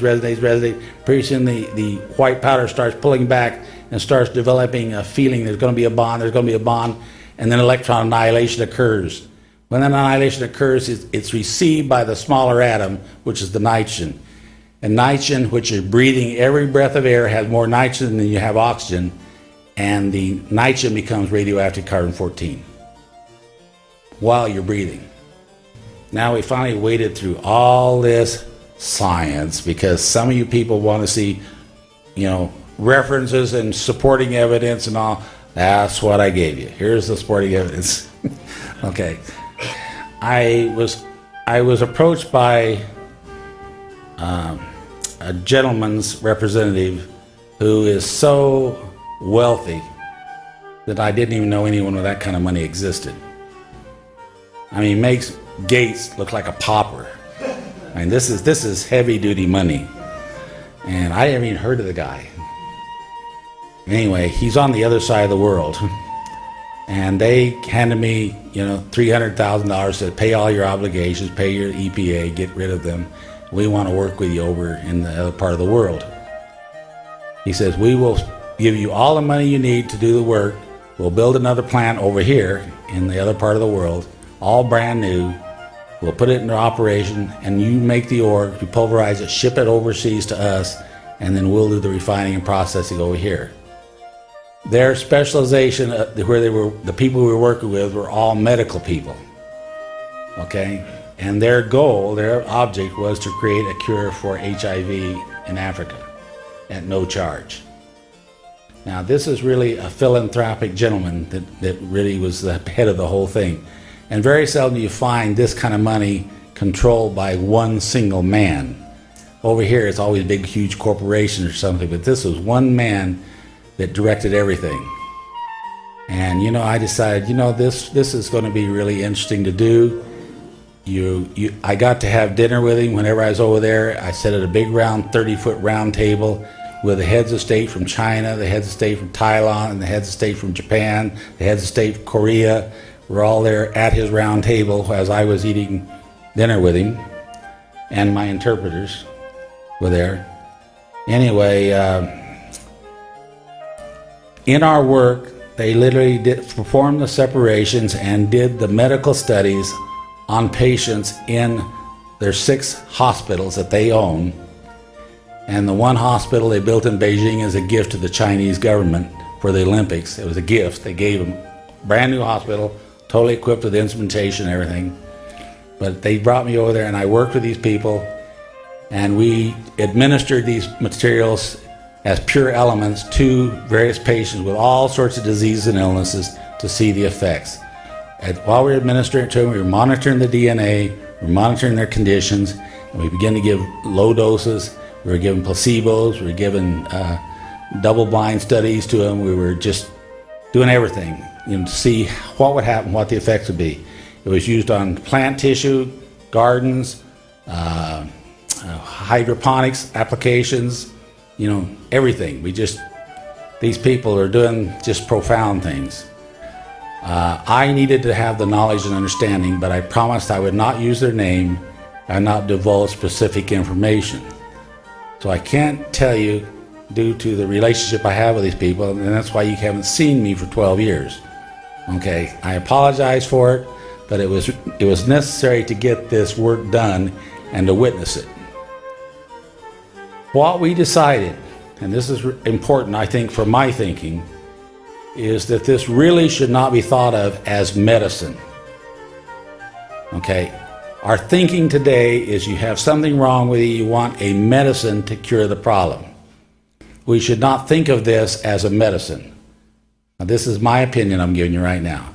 You should think of this as a transmutating material for mankind, because the effect on your body is a holistic effect. It's not just a disease effect. When it was given to patients that have cancers, basically it stimulates the immune system dramatically, but it also speeds up the cancer, because the cancer is part of the living body. Like it or not, it's a healthy cell that's gone crazy, but it actually speeds up its activity also. If you take the patient off before he is cured of the cancer runs rampant through his body at a much faster rate than it was running before you got a hold of him. So our conclusion after doing all the work, it's great for HIV. It really stimulates the immune system. If he doesn't have anything else wrong with him, it's great for HIV. But it really should not be thought of as a medicine or a cure. It really is about literally filling your body with the Spirit, not a medicine. Okay? We know that in the Western world, science does not acknowledge the Meister field around our bodies. The Meister field is not an electrical field. It's the way people describe it because they don't have any other term, any other way to talk about it. But the aura, or the field around our bodies that exists around our bodies right now, is a non-polar field. It doesn't have a North Pole, it doesn't have a South Pole, it just exists around our bodies. In the eastern part of the world, they have known this for thousands of years, and they call it the chi. Okay? And they have their medicines that they don't describe as, the polysaccharides or, whatever. They actually talk about it as the vibrational frequency of the chi. And when you have a disease where the chi is affected in your body, you need this material because it contains the chi you need for your body. Or prana, I won't get into semantics here, but they literally don't think about it as a medicine in the traditional Chinese medicine. All right? Over here, scientists don't even consider that there's a field there. And when you die, they can't tell you why you die. They just tell you what stops when you die. Okay. Well, they said, Dave, what you have is the chi. These resonance oscillators are producing a magnetic field around them that we call the chi. So for them, they just totally understood this, from the get-go. What we have found is when you put this in a tube furnace and the last annealing, you get that snow white powder and you pull it out of the tube furnace and it cools to ambient temperature, put your hand on there about 2 or 3 inches from the tube and it floats. It responds to the magnetic field around your body, which nobody else has ever been able to analyze the field, and yet it floats in response to your hand. But if you stop and pick up a magnet and put it up there with a magnet, nothing happens. But you put the magnet down, put your hand back up there, and it floats. So it is producing the same field as your body has around it. Or the life force is what we're talking about here. Or what they call in the East the chi. It's the life force. All right. This material is in the food you eat, the water you drink, the air you breathe. It's everywhere. And you normally, with a good balanced diet, you will get plenty of this into your body for a good, healthy, normal life. All right? It's part of the living system. However, understanding how it works, there are some people who've written some information that I think is really important to understand, and much of it, many of you actually have read already. All right? And I referenced some of these. I just want to go through them with you just real quickly here so you can see what they're saying and understand how this system, mini atom system, literally acting like one atom in connection with the vacuum, is working in our lives and how it relates to our bodies and our living systems. The holographic universe, I think most of you are familiar with this textbook. Right? Right? Yeah. Good. All right, let's take the next page. I just give you that as a reference. All right, so most people understand how a hologram is produced. You have a single frequency light, just like a superconductor. A single frequency light goes through a beam splitter, then hits the object, and then comes back with the beam back together, and where they intersect, they create a hologram image right here on film. The hologram image, let's go to the next page. The hologram image is here on the left that they show you what it looks like for an apple. Well, that doesn't resemble an apple at all, does it?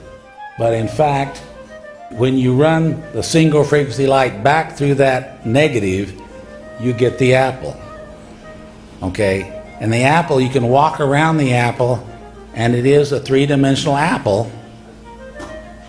And that's just amazing to me that that negative produces that apple. But it has encoded in that negative all of the information about that apple is in that film right there. Not only is it in that film, but let's go to the next slide. If you take a little piece of the film and shine the same laser frequency through a little piece of the film, you get this apple again. So the information is not in the whole film necessarily, it's in any piece of the film. All the information is there also. Now, you know, that's just kind of mind-boggling when you think about it. You know, it just doesn't make sense. And it's not just the information on the image in front, like a picture. You can walk around the apple, and the back side of the apple is there too. You walk around the 3 dimensions, and it's all there in that squiggly plate there. What they're trying to do is explain how the superconductivity can be explained, and they're talking about that the light can carry the information that encoded in the light, in fact, is the information about this subject. Now, we're talking about apples here. It also can be anything that contains the information. So, and it doesn't have to look like what it contains. Anyway, this is very interesting, you know, I think, to understand how a two-dimensional being would see the occurrence of a three-dimensional activity. That a two-dimensional being that only sees in 2 dimensions witness a three-dimensional man walking through his two-dimensional world. You know, you see the foot come in, the foot go out, and it disappears. Another foot comes in, goes out, and disappears. Foot comes in, goes out, and it disappears. It's not really gone. It's just not in your two-dimensional world. Well, when you live in a three-dimensional world and something disappears from your three-dimensional world, it's still there. You just can't see it in your three-dimensional world because it's out there in a 4th dimension. Understand? It's still there. It's just not there in your three-dimensional existence. Just like the foot is still there, but in another dimension, not in your two-dimensional world. Now in our three-dimensional world, the foot goes through it, but as it goes out, you don't see it. Well, it doesn't mean it's not there. It's just not in your three-dimensional world. Here, 0 equals minus 1 and plus 1. People have asked me, where is the 0 point? And I tell you, if you get a chart, you can find a chart that has all electromagnetic spectrum on it, everything beginning with radio waves and tire waves all the way down to microwaves and gamma radiation, the whole chart. Where are you going to find 0? It is between plus 1 electron volt and minus 1 electron volt.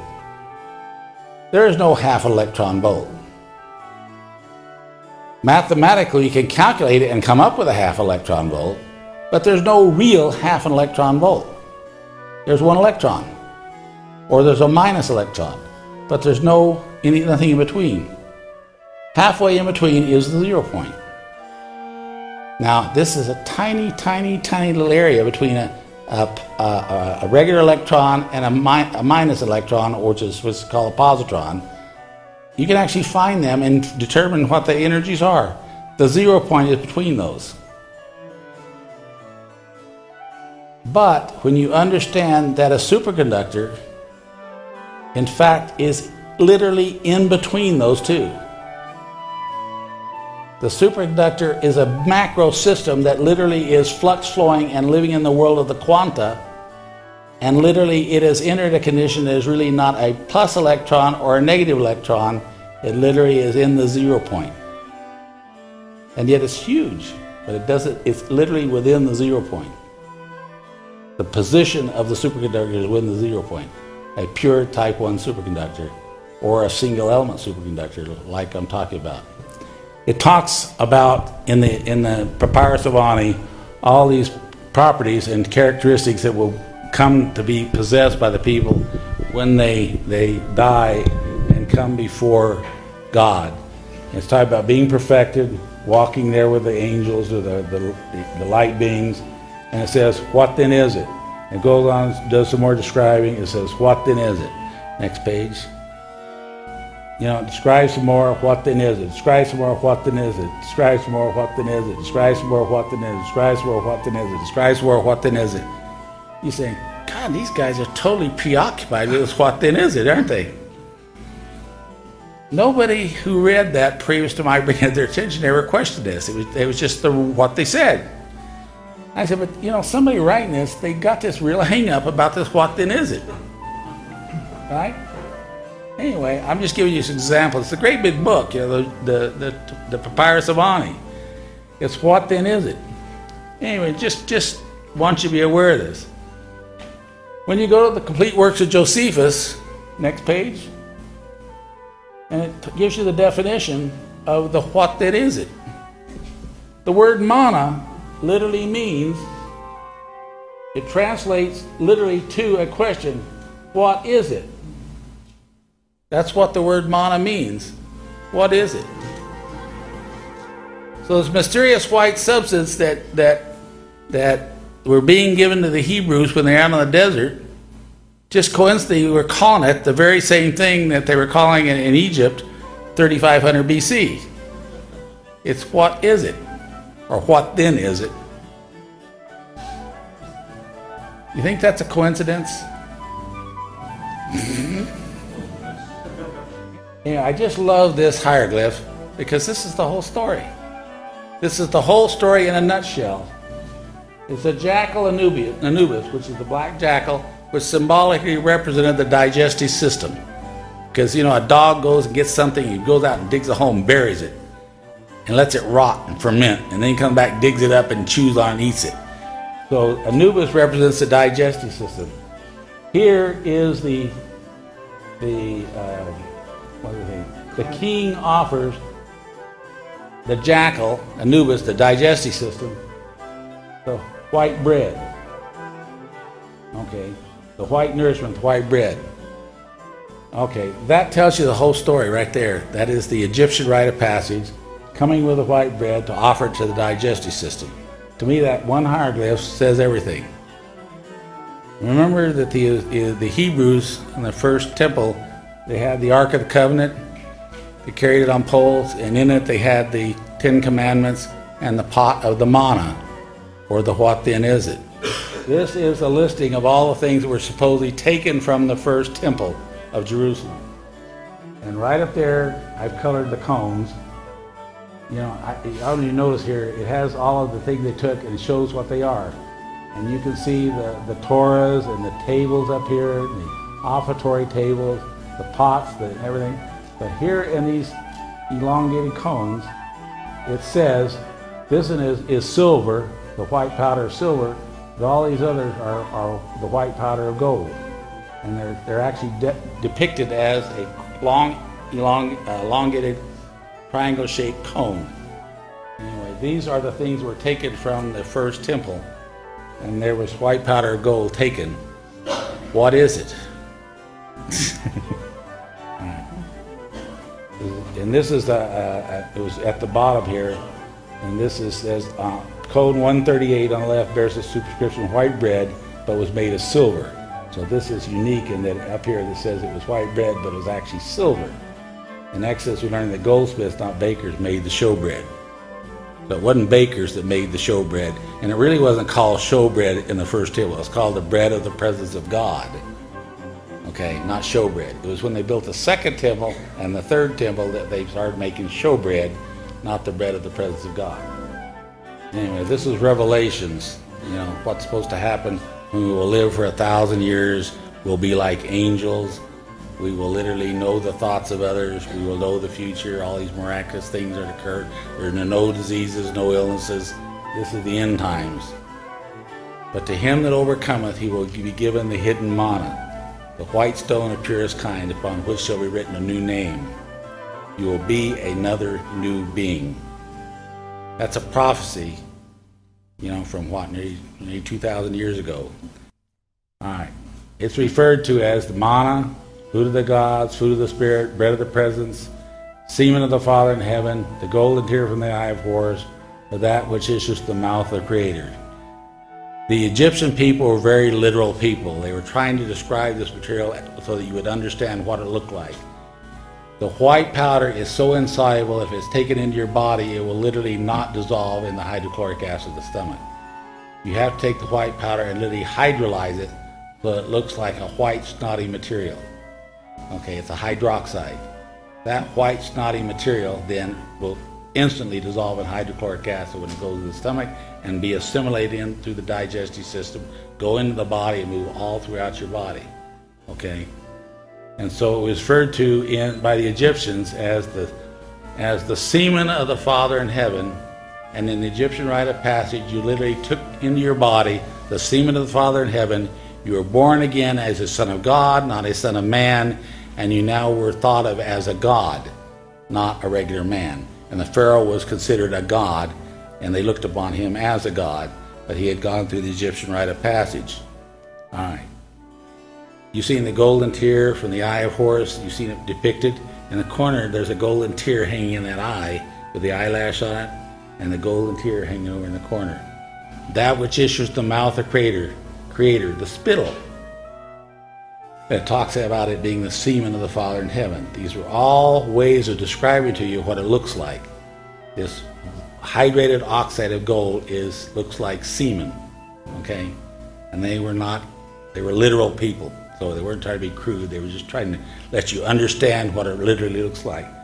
The whole idea of someone claiming to be born again as a son of God, you know, in the Melchizedek priesthood, in the Melchizedek priest, once a week would bring the manna and set it in the offering bowls on the golden table behind the veil of Holy of Holies.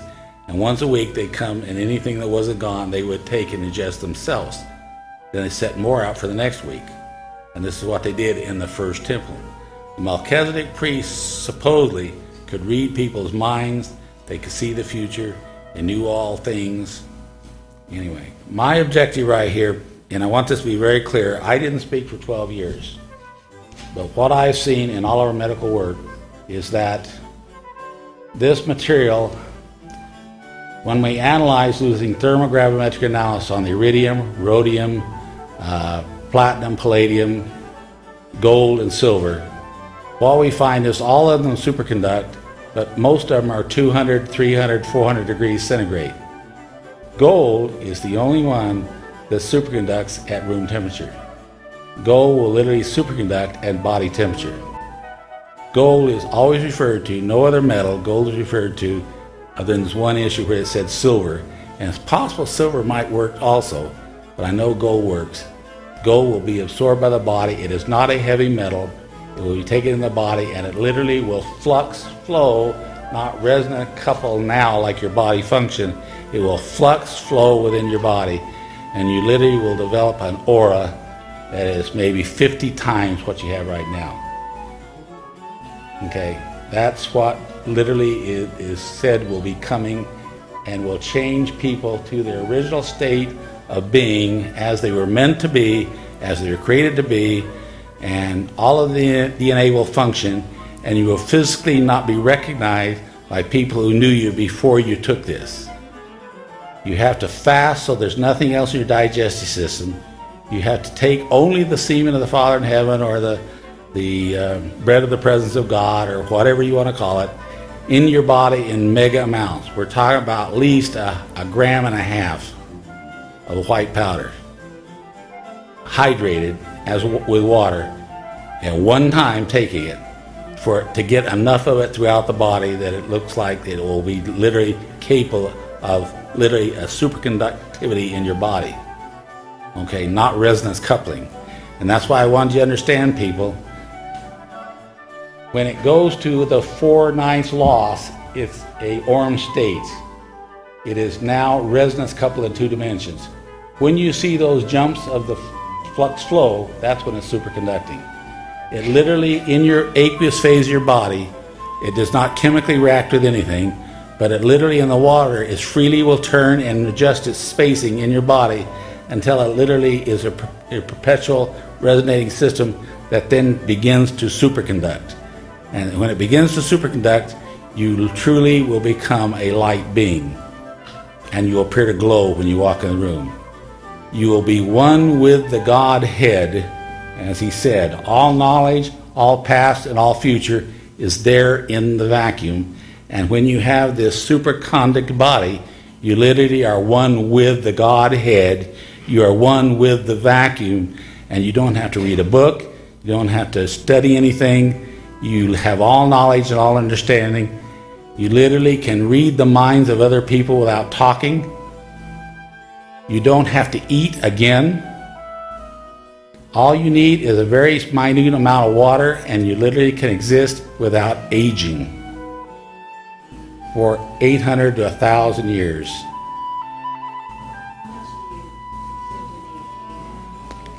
If you don't eat anything else, which you don't need to eat, because literally the energy fields around you are inducing energy into the superconducting body. So all the energy you need is around you. You don't have to eat.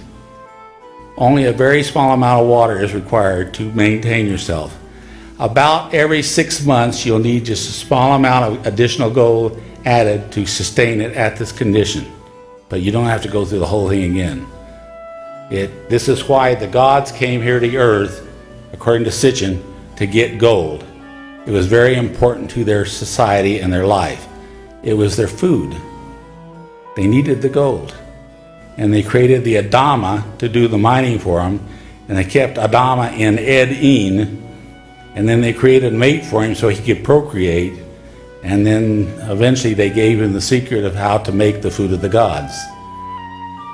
The god leader was very furious that man was given this information, because it was knowledge that only they were supposed to possess. And the knowledge of how to make the white powder of gold, or which is the food of the gods, it was only known by certain people in ancient times. And those people did live for a very long times. It's recorded in the Bible before the flood. People lived 800, 900, 1,000 years. And they could ascend and look face to face at God and the Creator and all their ancestors and all the people gone before them, and know all understanding of all things, and return back in their physical bodies, because they have a whole light body. Everything within that Meissner field now that comes on when it begins to flux flow is now literally timeless. Okay?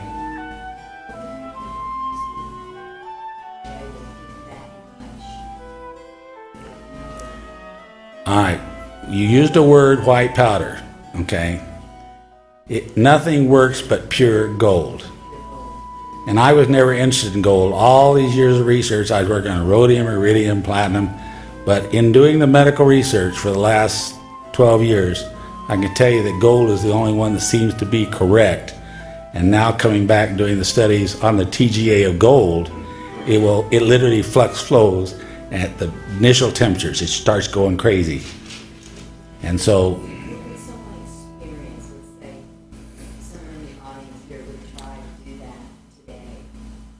All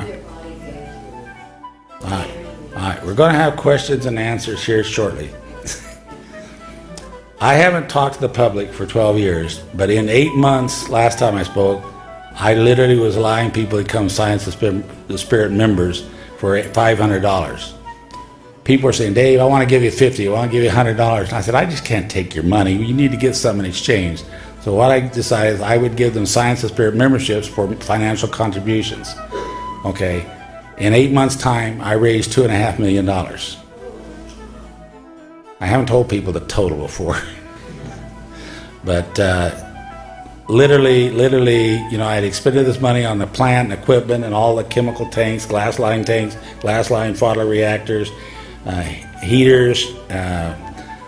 Muffle furnace, you literally climb out and walk into the furnace, you know, all 3-phase, all commercial quality. And when it came time to turn on the power, the inspector said, I won't turn on your power. I don't think you're really doing agriculture work here.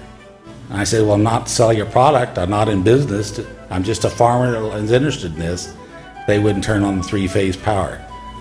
So I went over and turned the power on from my well, took an underground power line under, brought it over, brought up, and brought the well. I had to put bigger transformers on with the power I had. So now my irrigation well sets with no water coming out and the meter's just going round and round and round and round. Anyway, I have literally rebuilt a plant overseas.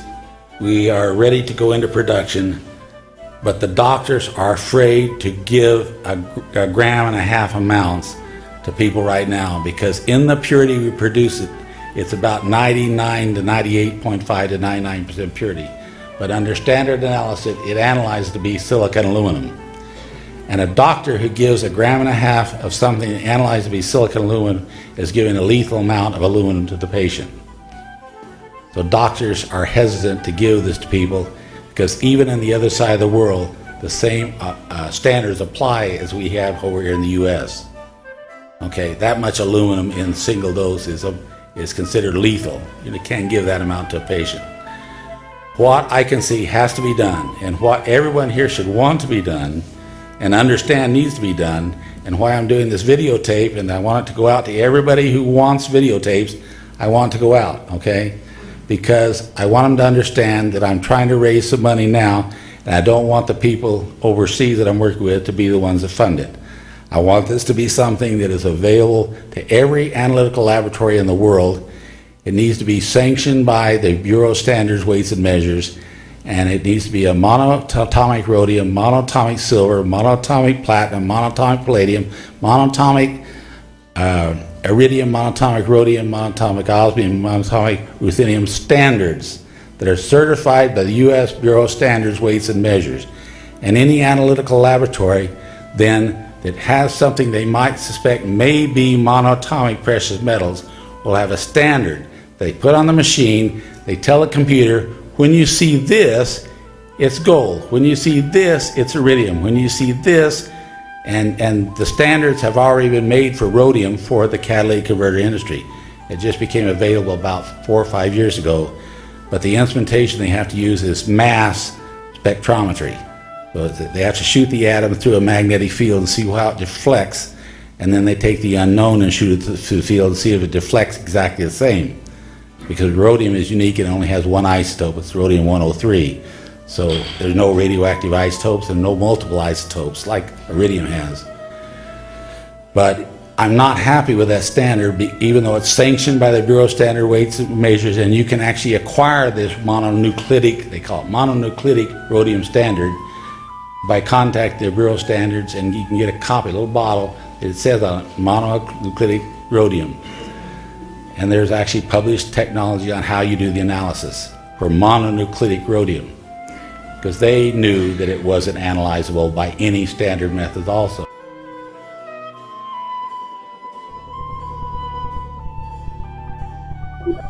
Around 5000 BC, we, Homo sapiens, were genetically modified by space aliens.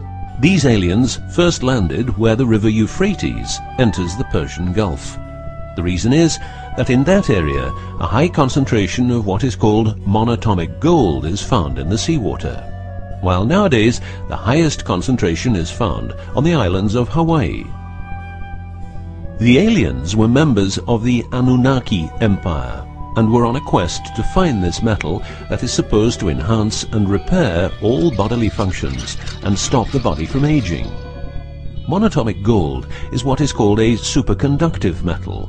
Superconductivity means that if you transport, for example, electricity through a line made of this material, you would not lose any energy as a result of heat dissipation. So if you input 100% of energy, you also output 100% of energy. Now apply this principle to your brain, which is a huge sensitive electrical machine. The monatomic gold makes your neural pathways act like quantum drive superhighways. This means that all your senses will receive input optimally. In turn, these inputs will be processed optimally, and those parts of your brain you don't use will become more active, so enhancing your memory, making you better understand problems, allowing you to sense evil, detecting lies, becoming telepathic, and even being able to time travel in your mind by seeing the past or the future.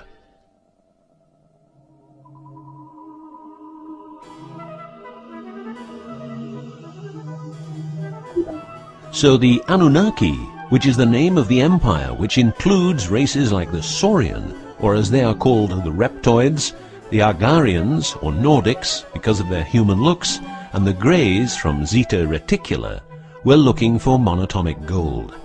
This involved enormous effort because it had to be extracted from seawater, or by processing it in such a way that the gold, usually in pairs of 8 atoms per molecule, could be separated into individual particles. In this fashion, the monatomic elements were separated from the multiatomic cousins. In a similar way, uranium-235 is produced. For the use as intelligent slaves, the Anunnaki took a man, let's call him Adamski, and took out a part of a rib. This is because the rib is a part of the human body that can be removed without causing too much damage, and because the rib contains bone marrow, it's a perfect source for DNA.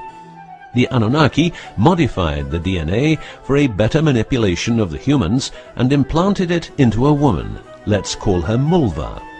Mulva then had children with Adamski, and their children were, just like Mulva, genetically modified. These humans worked for the Anunnaki, but not a lot of humans knew about the Anunnaki, and then, for some reason, the Anunnaki disappeared. An interesting detail is that the symbol for human DNA resembles the word Yah, which is God. But surely this is a coincidence.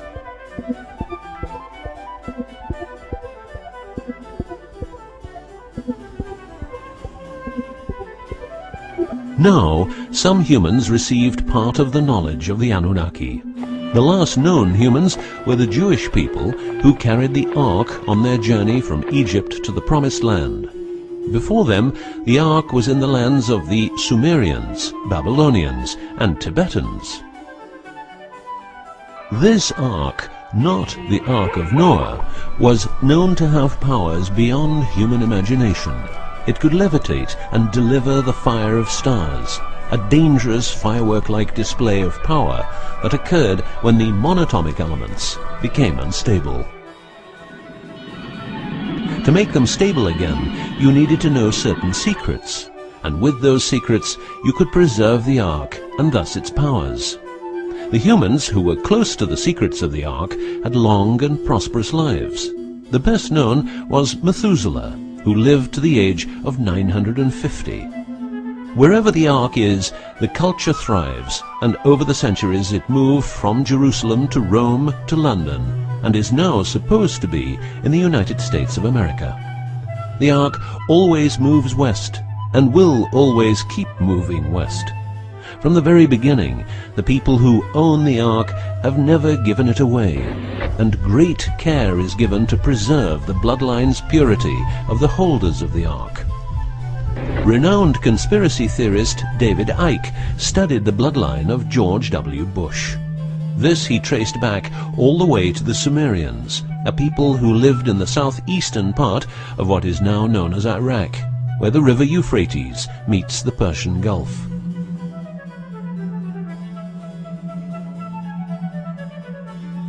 The secrets of the elements of the Ark, scientifically known as ORMEs, orbitally rearranged monatomic elements, are nowadays hidden by secret societies that have control over society worldwide.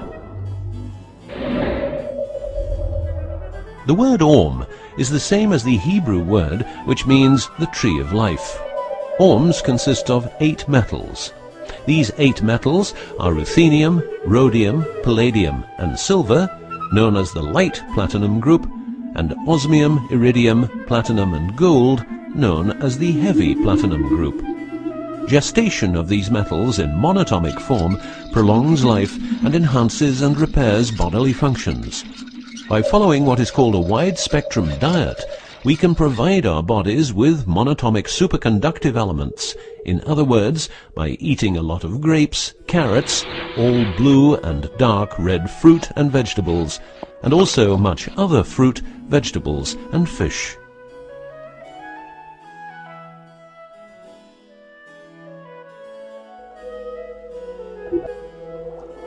There are countless fragments of footage shot by both Russian and American astronauts, which show the vast number of lights that seem to be attracted by releases of electromagnetic energies by both the Earth and man-made objects such as satellites.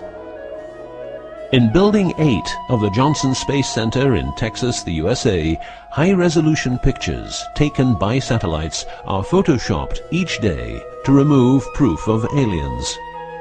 In the film The Secret NASA Transmissions, the footage, it becomes clear that astronauts have grown accustomed to these strange anomalies, and that even in 2000, an unprecedented cooperation between NASA, the Russian Space Agency, and a committee of UFO experts was formed to share knowledge on this subject. To better understand this whole story, a few revelations are in place. Everything vibrates because atoms vibrate, and that is because the subatomic particles are in harmonic resonance, a fancy word for vibration and keeping themselves in equilibrium. Gravity is vibration generated by the presence of mass, and it can be neutralized by altering the harmonic resonance of the gravitational field. In other words, if you generate vibrations, you can alter gravity, and with superconductive materials, the amount of energy needed for generating the vibrations is greatly reduced. A practical example of reducing one vibration with other vibrations is the use of anti-sound. If you instantaneously produce the exact opposite waveform that comes towards you in the form of sound, the sound will cease to exist. This is called destructive interference. One of the forms of creating anti-gravity is called auditive levitation, a method used by Tibetan monks to elevate rocks over 250 meters high and 250 meters distance.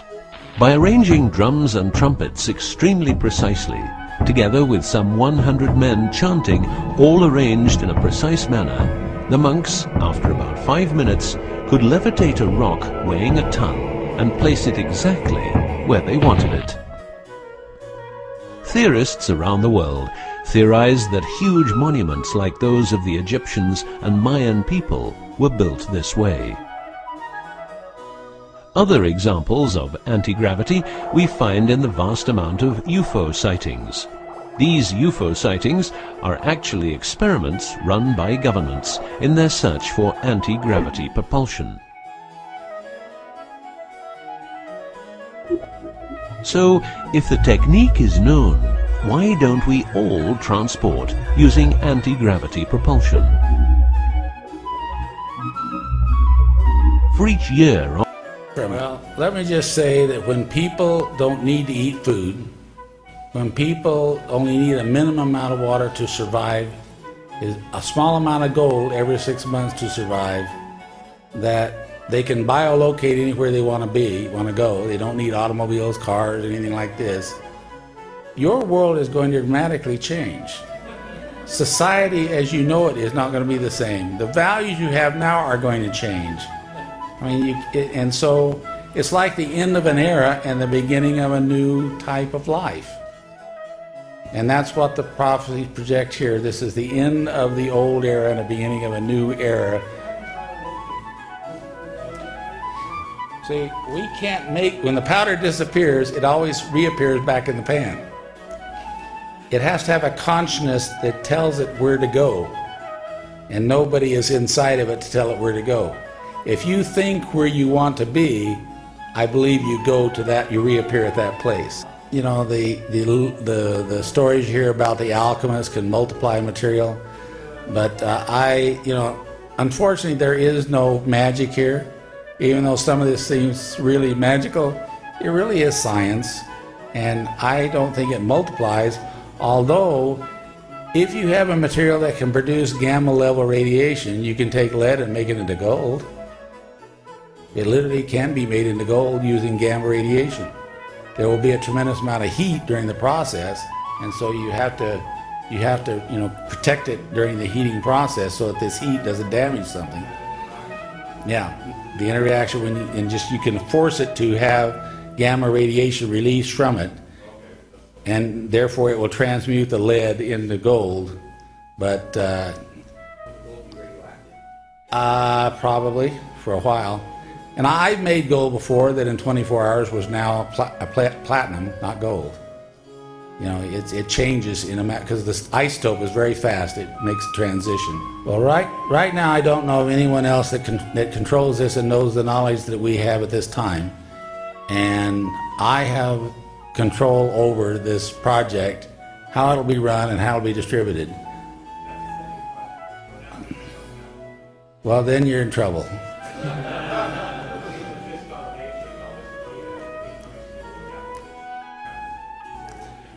All right. My son does work for me. He was the president of the Baptist Student Union in the state of Arizona, and he really gets upset with me over what I'm doing here because he is a born-again Christian, but he would respect my wishes that he would handle this as I want it handled. So, and he works with me every day. He helped me do all these transfers of my transparencies onto this, what did Geckler call it, a PowerPoint? I'm still living in the transparency age. I thought that was pretty high-tech when I learned that during our last talking. Now I'm finding out they got it on some little memory chip. Well, why did they call it the semen of the Father in heaven? Have you ever looked at semen? It's not dry. It's not a white powder. Now, yeah, the cone is literally the hieroglyphic symbol for gold in the white powder form. It's a cone like this. And if you read their even the temples, even they made their pyramids, they tried to make them look like that, but it was falling down. It wouldn't stand, so they had to make them like this. But the first ones, they tried to go more like that, and the material they were making now wouldn't withstand the height with only a little bit of width. Well, we've worked with a little bit already, okay? But you have to get enough in you to totally fill the body to see the quantum superconductivity. What we have now is the resonance connections, and you literally become very healthy, but you don't transform. I'm talking about gold and only gold that will allow you to transform, and that's a heavy-duty decision to make to do it. As long as it's resonant connecting, it is naturally going on right now in your body. It's not something that needs me to help you do that. It's working right now. Yeah, up here?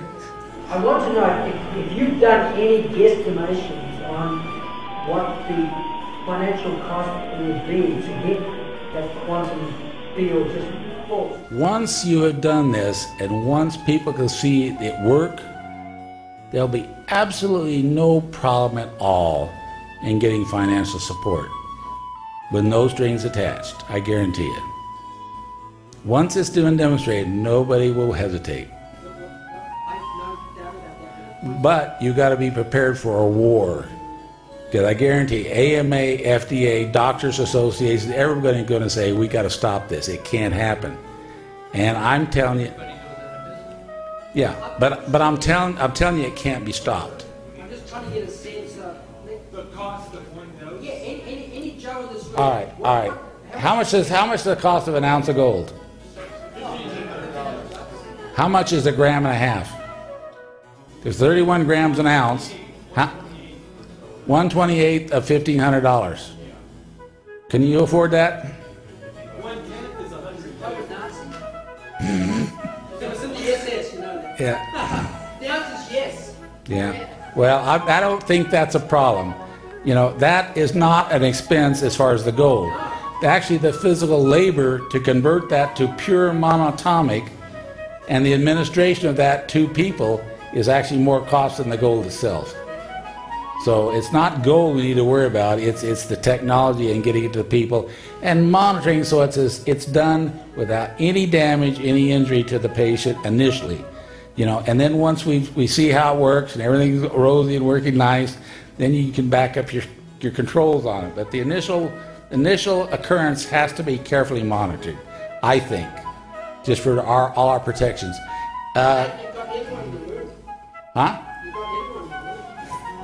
He said, Geckler said 3 more questions from this side. A lot of people have been talking about coming and price and everything, and one of those people has been David Wilcox, and a lot of people talk about it. And I was just wondering, considering that everyone here has come here in the name of healing and furthering healing sciences, and given the whole mystique behind the whole May 21st thing, is somehow are we all kind of drawn here? Is this the beginning of something like that? It most certainly seems like it. When you have your garment of glory on and you are like an angel, you literally can look upon the face of your Creator without dying. You can literally know Him and any aspects of Him, whether it's Christ or Buddha or whoever you want. I mean, they're going to be there. And all your ancestors and your family and the people who have died and gone on, they're going to be there. And you will know all things and understand all things without reading any books. So all decisions you make will have the perspective of knowing what it's going to do, what it's going to mean in the future, because you already know what the future holds. So it's not going to be the same. Well, right now there's really an awful lot of very important people who are involved in this. That's why I want to show you credentials right here. This is just some of the people. There's a whole lot more involved in this. And there's an awful lot of people in the world who know this is going on and have physically been involved in working with us. And I'm not giving you all their names out of respect for them. But it is coming, and it's going to come as science, and it's something that people will demand once they see it work, and there's nobody can stop it. Nobody can stop it once people know what it is, how it was made, and how to make it available. If I don't do it, Barry's going to do it, and there'll be somebody that'll eventually get there. If I'm gone, it'll complete it. So I plant the tree. The ORME material is the golden tree of life, which I didn't know when we filed a patent that was actually the name for the golden tree of life. I'm a descendant of the Davidic bloodline that all the Holy Blood, Holy Grail books talk about. I'm a DeGee's descendant. A latter-day David will plant the golden tree of life. I don't know if that's me or not. It just makes me feel eerie that it actually is the case. But whatever. It's about the project. It's about getting out to the general public. It's about it being there so that people who have ears to hear will hear, and people who have eyes to see will see and understand to prepare, because it's coming. This is about the work, and this is about the project, and it's not financial gain to myself. It's not recognition for myself. It's nice to have somebody give you the finance or the recognition, but it really isn't. I know what I've done, and I know the sacrifices. I know what I've walked by and said, not for me. I don't need those millions of dollars. Just walk on by. It's the project, and I do understand that. And so I have been just, if I need help, I raise my hand like I'm doing now. And if I don't, I could call the other people and say, send me, $100,000 so I can develop standards. They'll do it. I won't ask questions. But I just don't want to bring them into this. I want it to be totally independent standards, because it isn't just for us.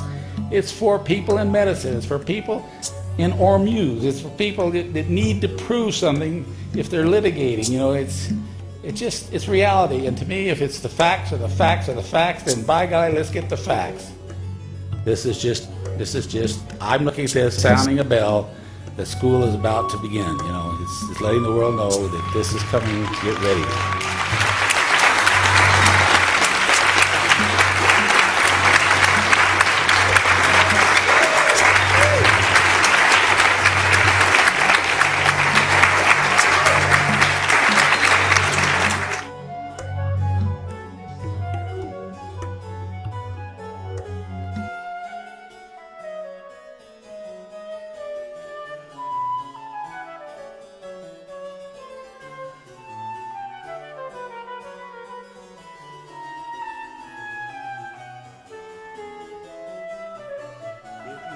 dehydrate the hydroxide with carbon monoxide, you kill the atom.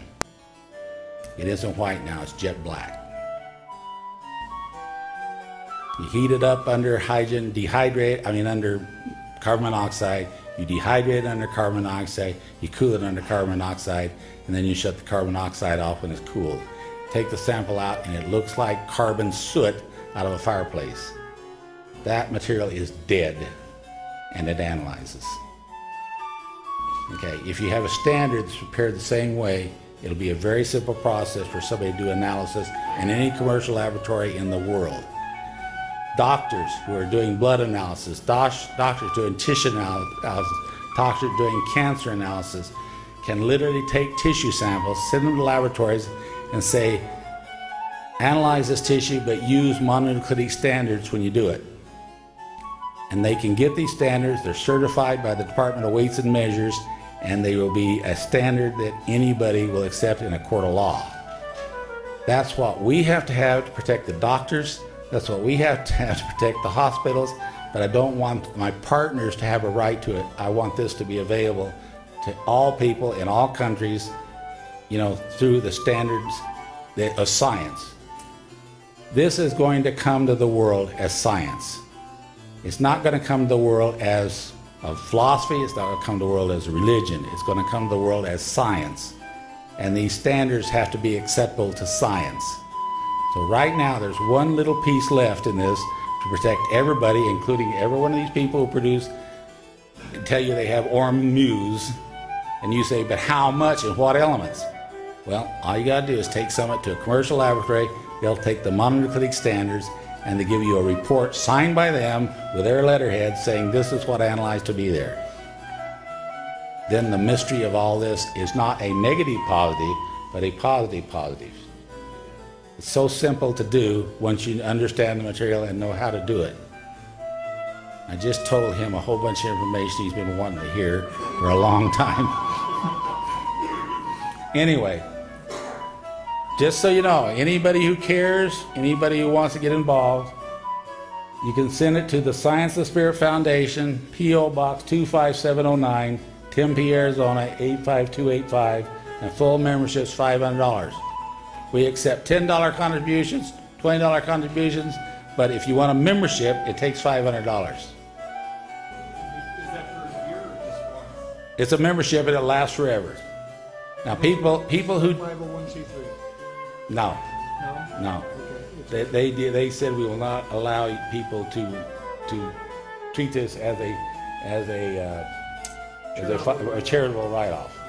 They argued with me about this. They said, we don't understand what you're doing. We can't give you that sanctioning. I tried to get it, but they won't give it to me. Yes, it's private membership, and everybody who contributed that money initially is still on the computers. When this material is available, they will be given first notification that it is available, and they will have first rights to get in line for it. Okay? So I want people to understand that. The people haven't been forgotten that came in initially, but I need just a little bit more money. It probably take the neighborhood of probably $8,000 to $10,000 to get all this done. It's not a major thing we need. These guys gave me $200,000 or $300,000 in one check. It's no big deal. They pay $3,000 or $4,000 for me to fly across the ocean. It's not a question of money, it's a question of who funds the money. Right? That's why I decided I'm going to talk to the people again, the public, and let them know about this. So if anybody's interested, this is what we want to do. And this is solely to make standards that will help everybody, whether it's you, anybody had any question marks about any materials, this will end the mystery and take all the question marks out of it. All right, anybody that has any questions now, I'm going to quit talking. I'm going to let you guys ask questions. So your hand went up awful fast. All right. I have a question for you. It's been a long time I wanted to ask you this question. You had said before you do not take these materials. That's correct. Do you take them now? No. No. Will you take them? Oh, yeah. You will? Yeah. When? Well, you have to understand the experimenter cannot become part of the experiment. I have to stay just like everybody else in the room, or I'm not going to be believable. They're not going to say, you're not like me. I got to remain like you. I got to understand everything you understand, and I got to be able to communicate with you. and you get to see what happens. The very first people are not going to take it by themselves. For my protection, their protection, everybody's protection involved, we have to see to it that proper medical staff is with them as they go through the transition. I believe in a matter of days that you physically are going to change. All the DNA begins to function and you physically are not going to be the person you were. People who knew you are not going to recognize you. Just like when Christ came back, people didn't recognize who he was. And he had to prove he was him by showing his hands to him, the hole in his hands.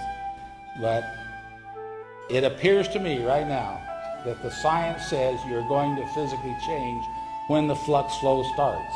You're going to change. And you will literally stop aging. You will telepathically know the thoughts of others that are in the room with you. You're going to be like an angel. You will have an aura that is huge around you. You will literally be able to take a sick child in a hospital, hold him in your arms for 2 or 3 minutes and place him down, and he will be cured. So even though I can't call it a medicine, because I don't want FDA and AMA and all these people get involved in this, it is going to be capable of being used as a medical or a healing properties.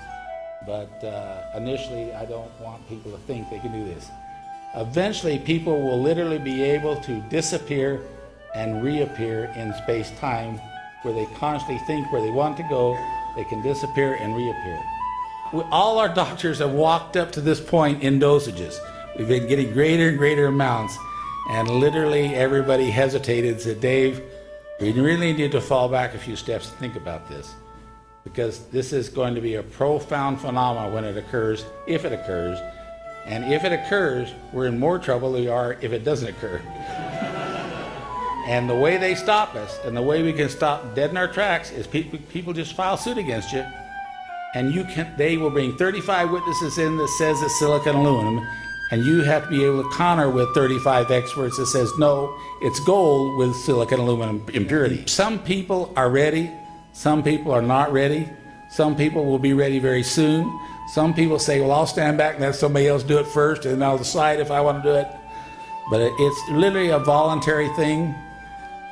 But if it works the way all the ancient texts say it'll work, and if it works the way all the science says it's going to work, you know, I think that it is the stuff.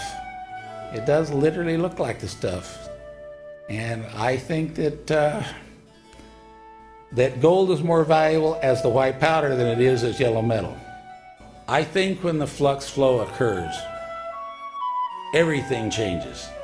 So to even talk about a physical impairment or something, I don't think is even going to be a factor.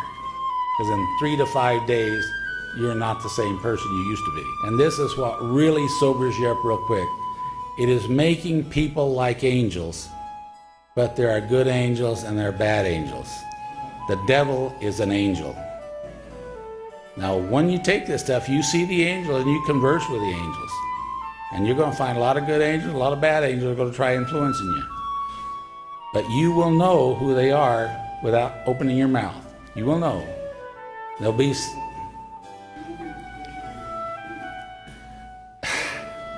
I don't think so unless you haven't taken the material.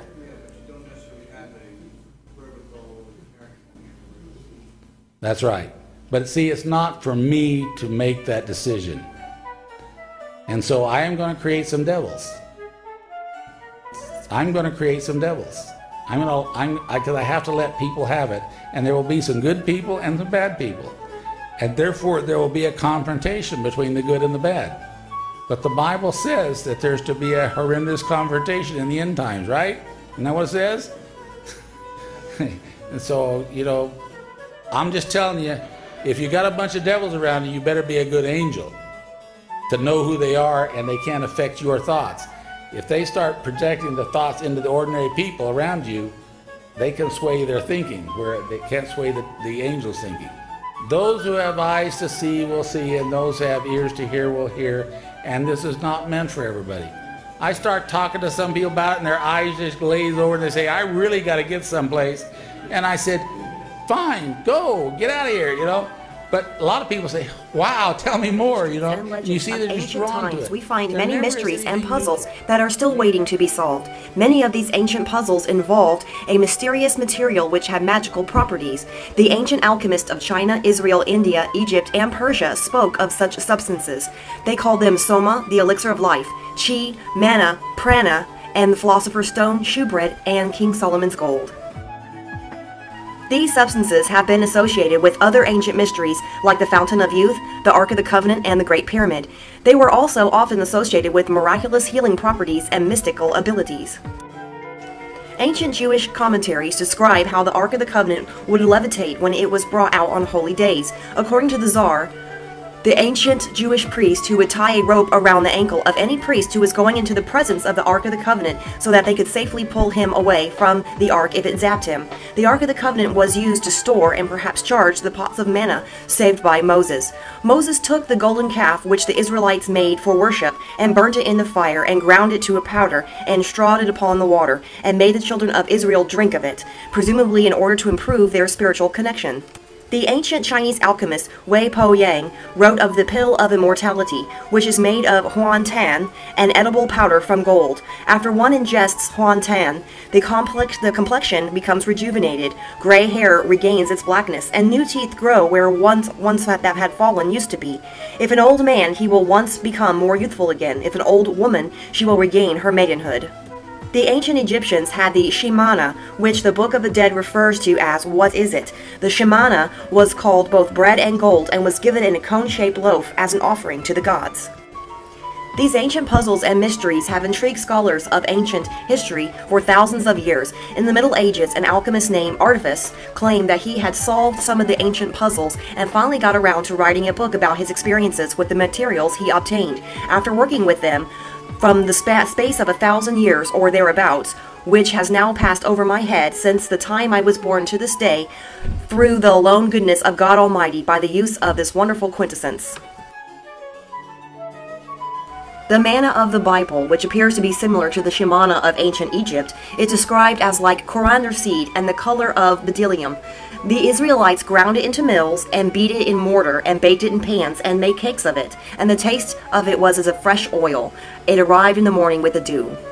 Chi and prana are described as energetic substances which can be accumulated in the body through certain breathing techniques. The philosopher's stone is said to be an evolved form of the precious metals gold and silver. Soma and the fountain of youth would be liquids which confer youth and vitality when one drinks them. Here are some of the properties we might look for when searching for a scientific basis for these ancient puzzle elixirs. They are a form of gold, silver, or other precious metal elements. They have an oil form. They can be dried to a white flour-like substance. They exist as a gas or vapor which can be extracted from the air. They can be energized or accumulated in structures like the Ark of the Covenant or the Great Pyramid. They should levitate under certain circumstances. They have remarkable healing and spiritual properties. They would have to be difficult to identify using modern scientific tools because they have not been identified in this way before. Numerous scientists around the world are finding and working with materials with these properties that I have described. They call the material ORME or M-state elements. Several of these researchers have indeed converted gold and other precious metals into an oil or a white powder. Others have extracted a white powder from ocean water and converted it into a metallic gold. One researcher has levitated an oil out of gold of fresh water using a magnetic levitation strap and converted it into metal.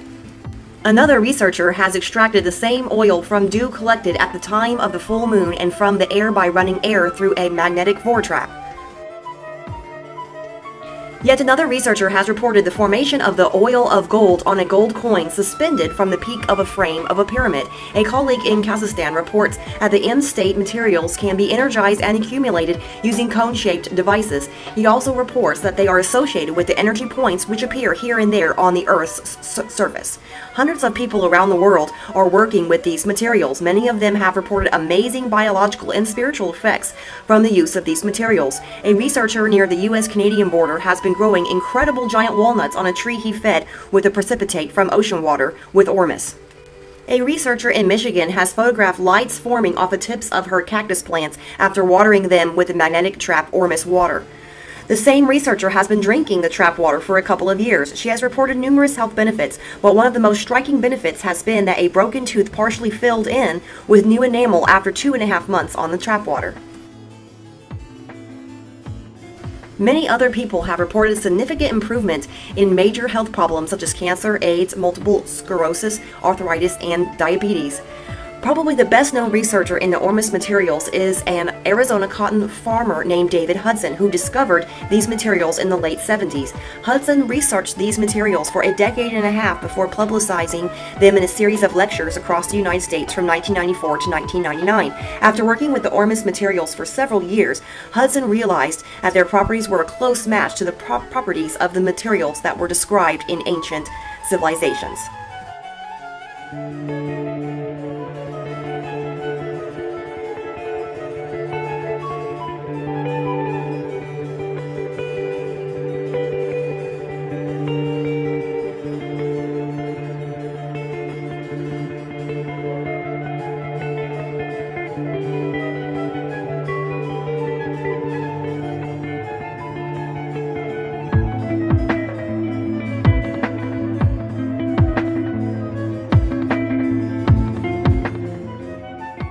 And I have put a lot of time, energy, and money into the ORME project. Tons of money and time and energy, and I'll never get it out, but it's been an experiment, and it's been a worthy experiment for me because it's about knowledge,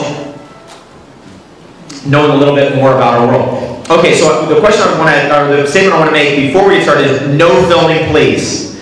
No filming, only the crew here if we can do that. I don't want anything showing up on YouTube. It's other than the best ever when stuff shows up on YouTube. A picture, is that okay? A picture's fine.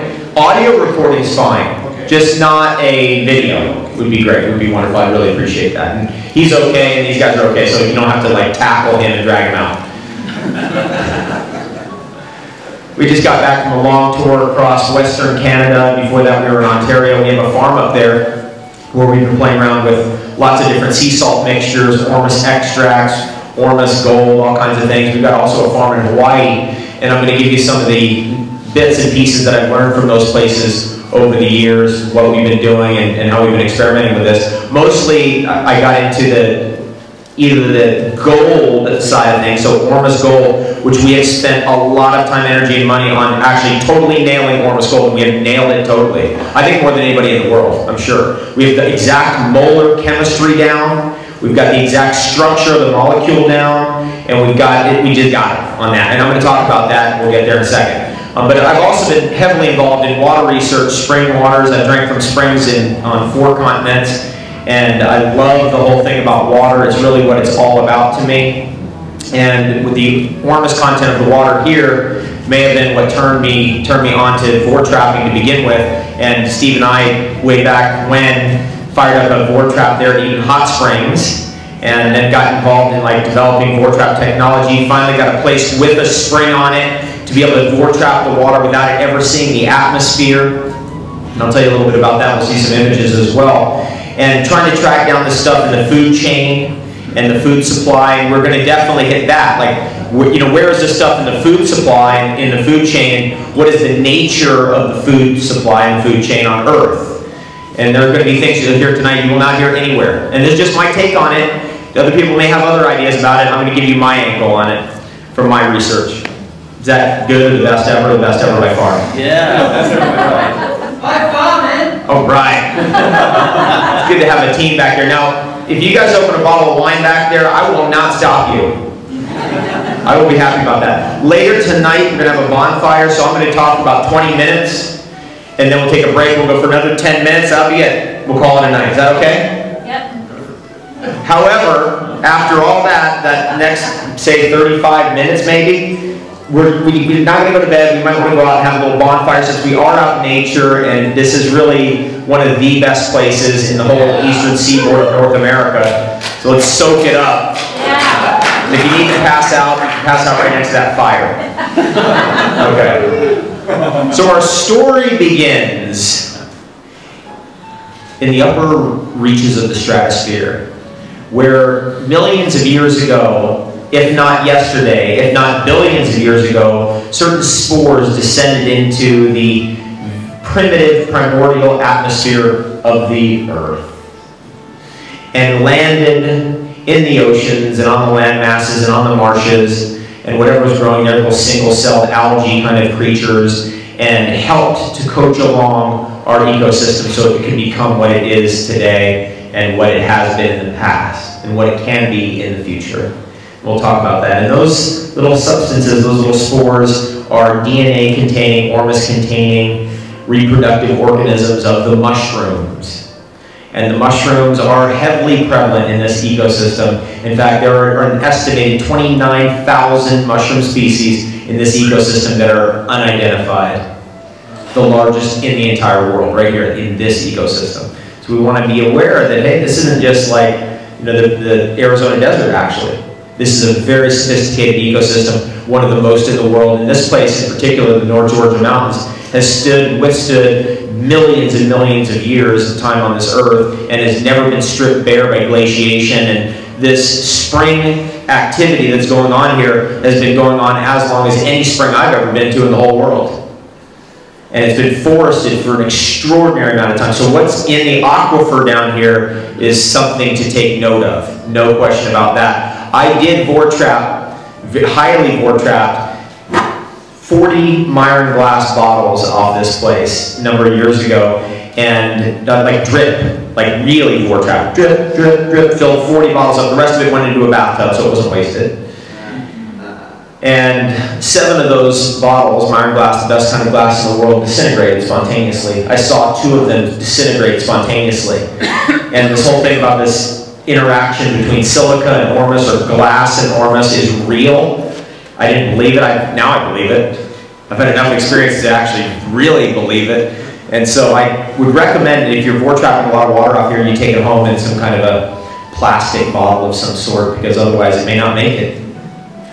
It's trippy to actually see a glass bottle just disintegrate right before your eyes from water that's here under this aquifer. Okay, now, this is another image here that kind of gives us an idea of what our ancient Earth was like. This is actually Tahiti today, and our ancient Earth was much smaller, was spinning much faster, had vastly more volcanic activity, and was more geologically active, and therefore was actually, no filming please if we could do that.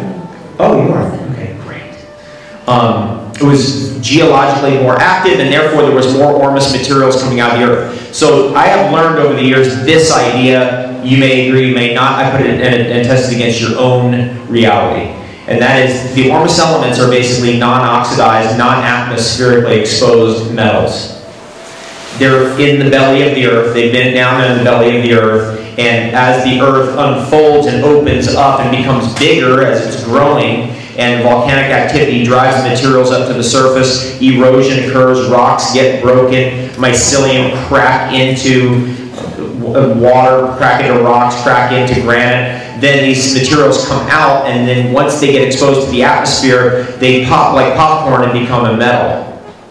Now, I know that's for sure true with gold. That is the fact with gold. I've studied gold more than any of the other ORME elements. That appears to be what's really going on here. So when we look out in nature and we see the ancientness of this ecosystem, we see that this ecosystem since dinosaur times, we can go on to dinosaur times here, has been, look at that. We were in Alberta. We went to Drumheller. Saw what was going on there. That was, you know what I know about that. We can go to the next one. Bam. These beings were on the Earth, and the Earth was much smaller and had much greater levels of ORME on it. And then one more. Okay, and so, well, let's go even one more image. There are substances, well, let's back up to the dinosaurs. All the way back up to this first one. Next one. There, okay. So you can see the tree behind there. And this is something that we never pay attention to. I can't even believe when I talk about this, people are like, what are you talking about? I've never heard of it. And that is, there can never be gravity without levity. Obviously, it's so obvious it's ridiculous. And in fact, levity must actually be a greater force than gravity, or there could be no growth. Otherwise, it'd be flat land. If it's 51% to 49 gravity, right? Gravity's 1% ahead. We're all squashed flat. That's the end of us. That's the end of all reality. There can be no reality. There can be nothing. Levity must be a greater force than gravity. Now, the Earth is doing something very interesting in its evolution, that it is eventually developing from single-celled organisms through the help of mycelium, and the coaching, and that's a word I particularly pick, and mentoring of mycelium is actually expanding to multi-celled organisms, especially chlorophyll-containing organisms, that can actually construct chlorophyll-rich leaves and move themselves up into the atmosphere in a spiral formation, developing into eventually trees. And mycelium is mushroom spore, cracked open, eating. When the mushroom actually cracks open and reproduces and it starts to expand, it's that white stuff. If you ever are in the forest and you see a broken down log that's kind of rotting away, and you turn it over and there's a bunch of white stuff, that's mycelium. And the mycelium is an ormus-eating substance, and that's what its role is here. It makes the ormus available to plant roots, and it extends plant roots. So let's say a plant's root was 6 inches or 2 feet, it's going to extend those roots by a factor of 2 or 3 times. So the root's that long, the mycelium that long. It expands it so that the actual plant is coached along and helped and assisted by the mycelium. The plant is giving the mycelium sugars, and the mycelium is giving the plant ormus minerals primarily, and some other minerals, but mostly ormus minerals, and water. And it's a trade-off, and they're partners on this. The eventual goal of the mycelium is to evolve the ecosystem away from small little single-celled plants, eventually building up to trees and constructing forests. At which time the mycelium evolves and it moves from the substrate of the earth and the dirt and the carbon and other minerals that it is normally eating out of the earth, and moves to a more ennobled substrate, which is wood. And if we think about wood in say, an innocent perspective, we see wood as actually a water levitation device. That's what it does, and it does that without friction.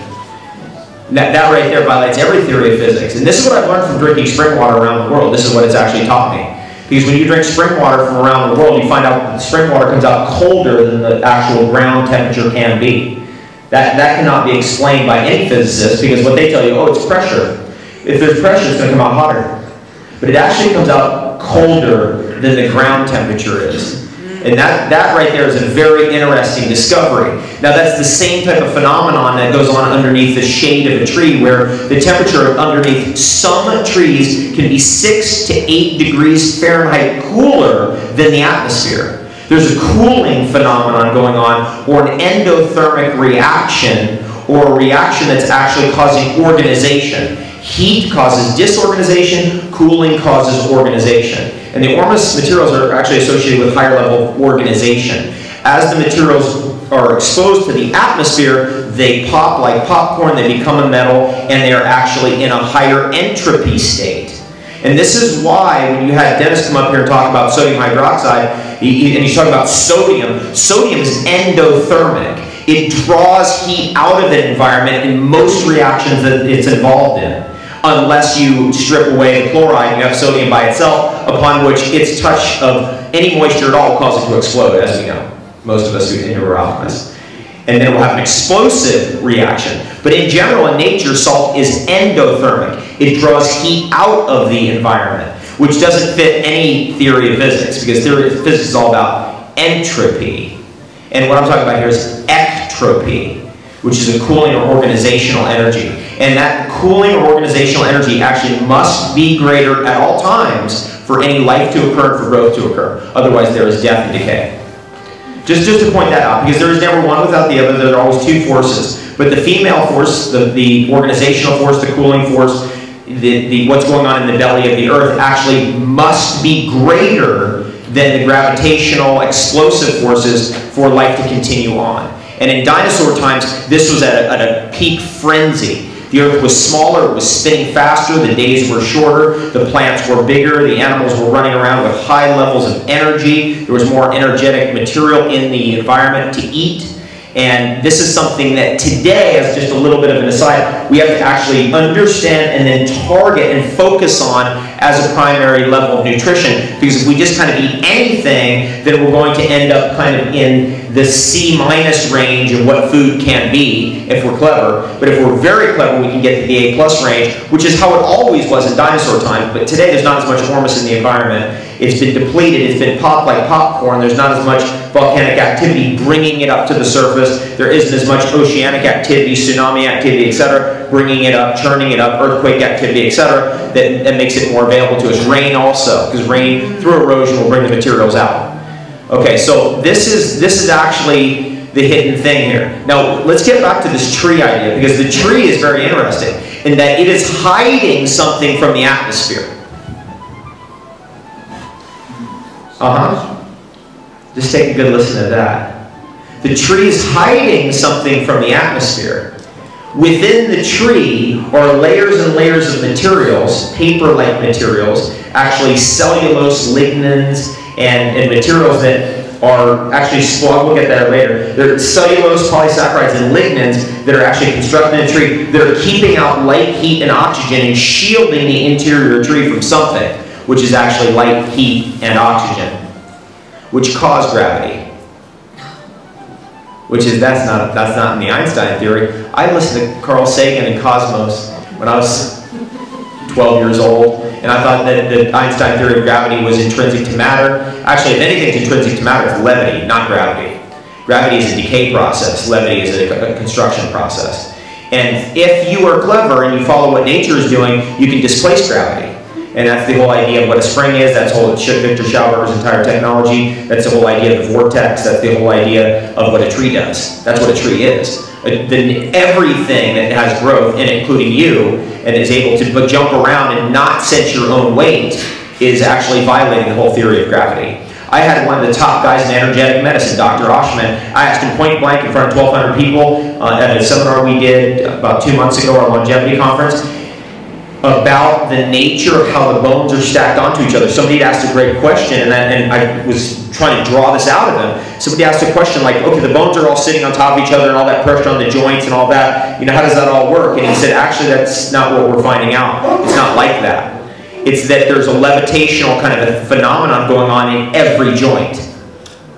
Because the actual material that's in the middle of the wood that's being shielded from the atmosphere that a termite larva loves to eat and become a big fat polysaccharide jelly blob, the beginning of the formation of carbohydrates, and that the woodpecker will try to peck into the tree to get at, because that's got the stuff in it, right, and wrap its tongue around its brain and peck in there to get that jelly blob out. That material is exactly what's in your joints. And when you have a mineral deficiency, but not the kind of mineral deficiency that we learned about from Dr. Wallach, but actually a real mineral deficiency, an ORME mineral deficiency, you actually start losing your buoyancy, your levitative forces. And this is also a result of cooking too.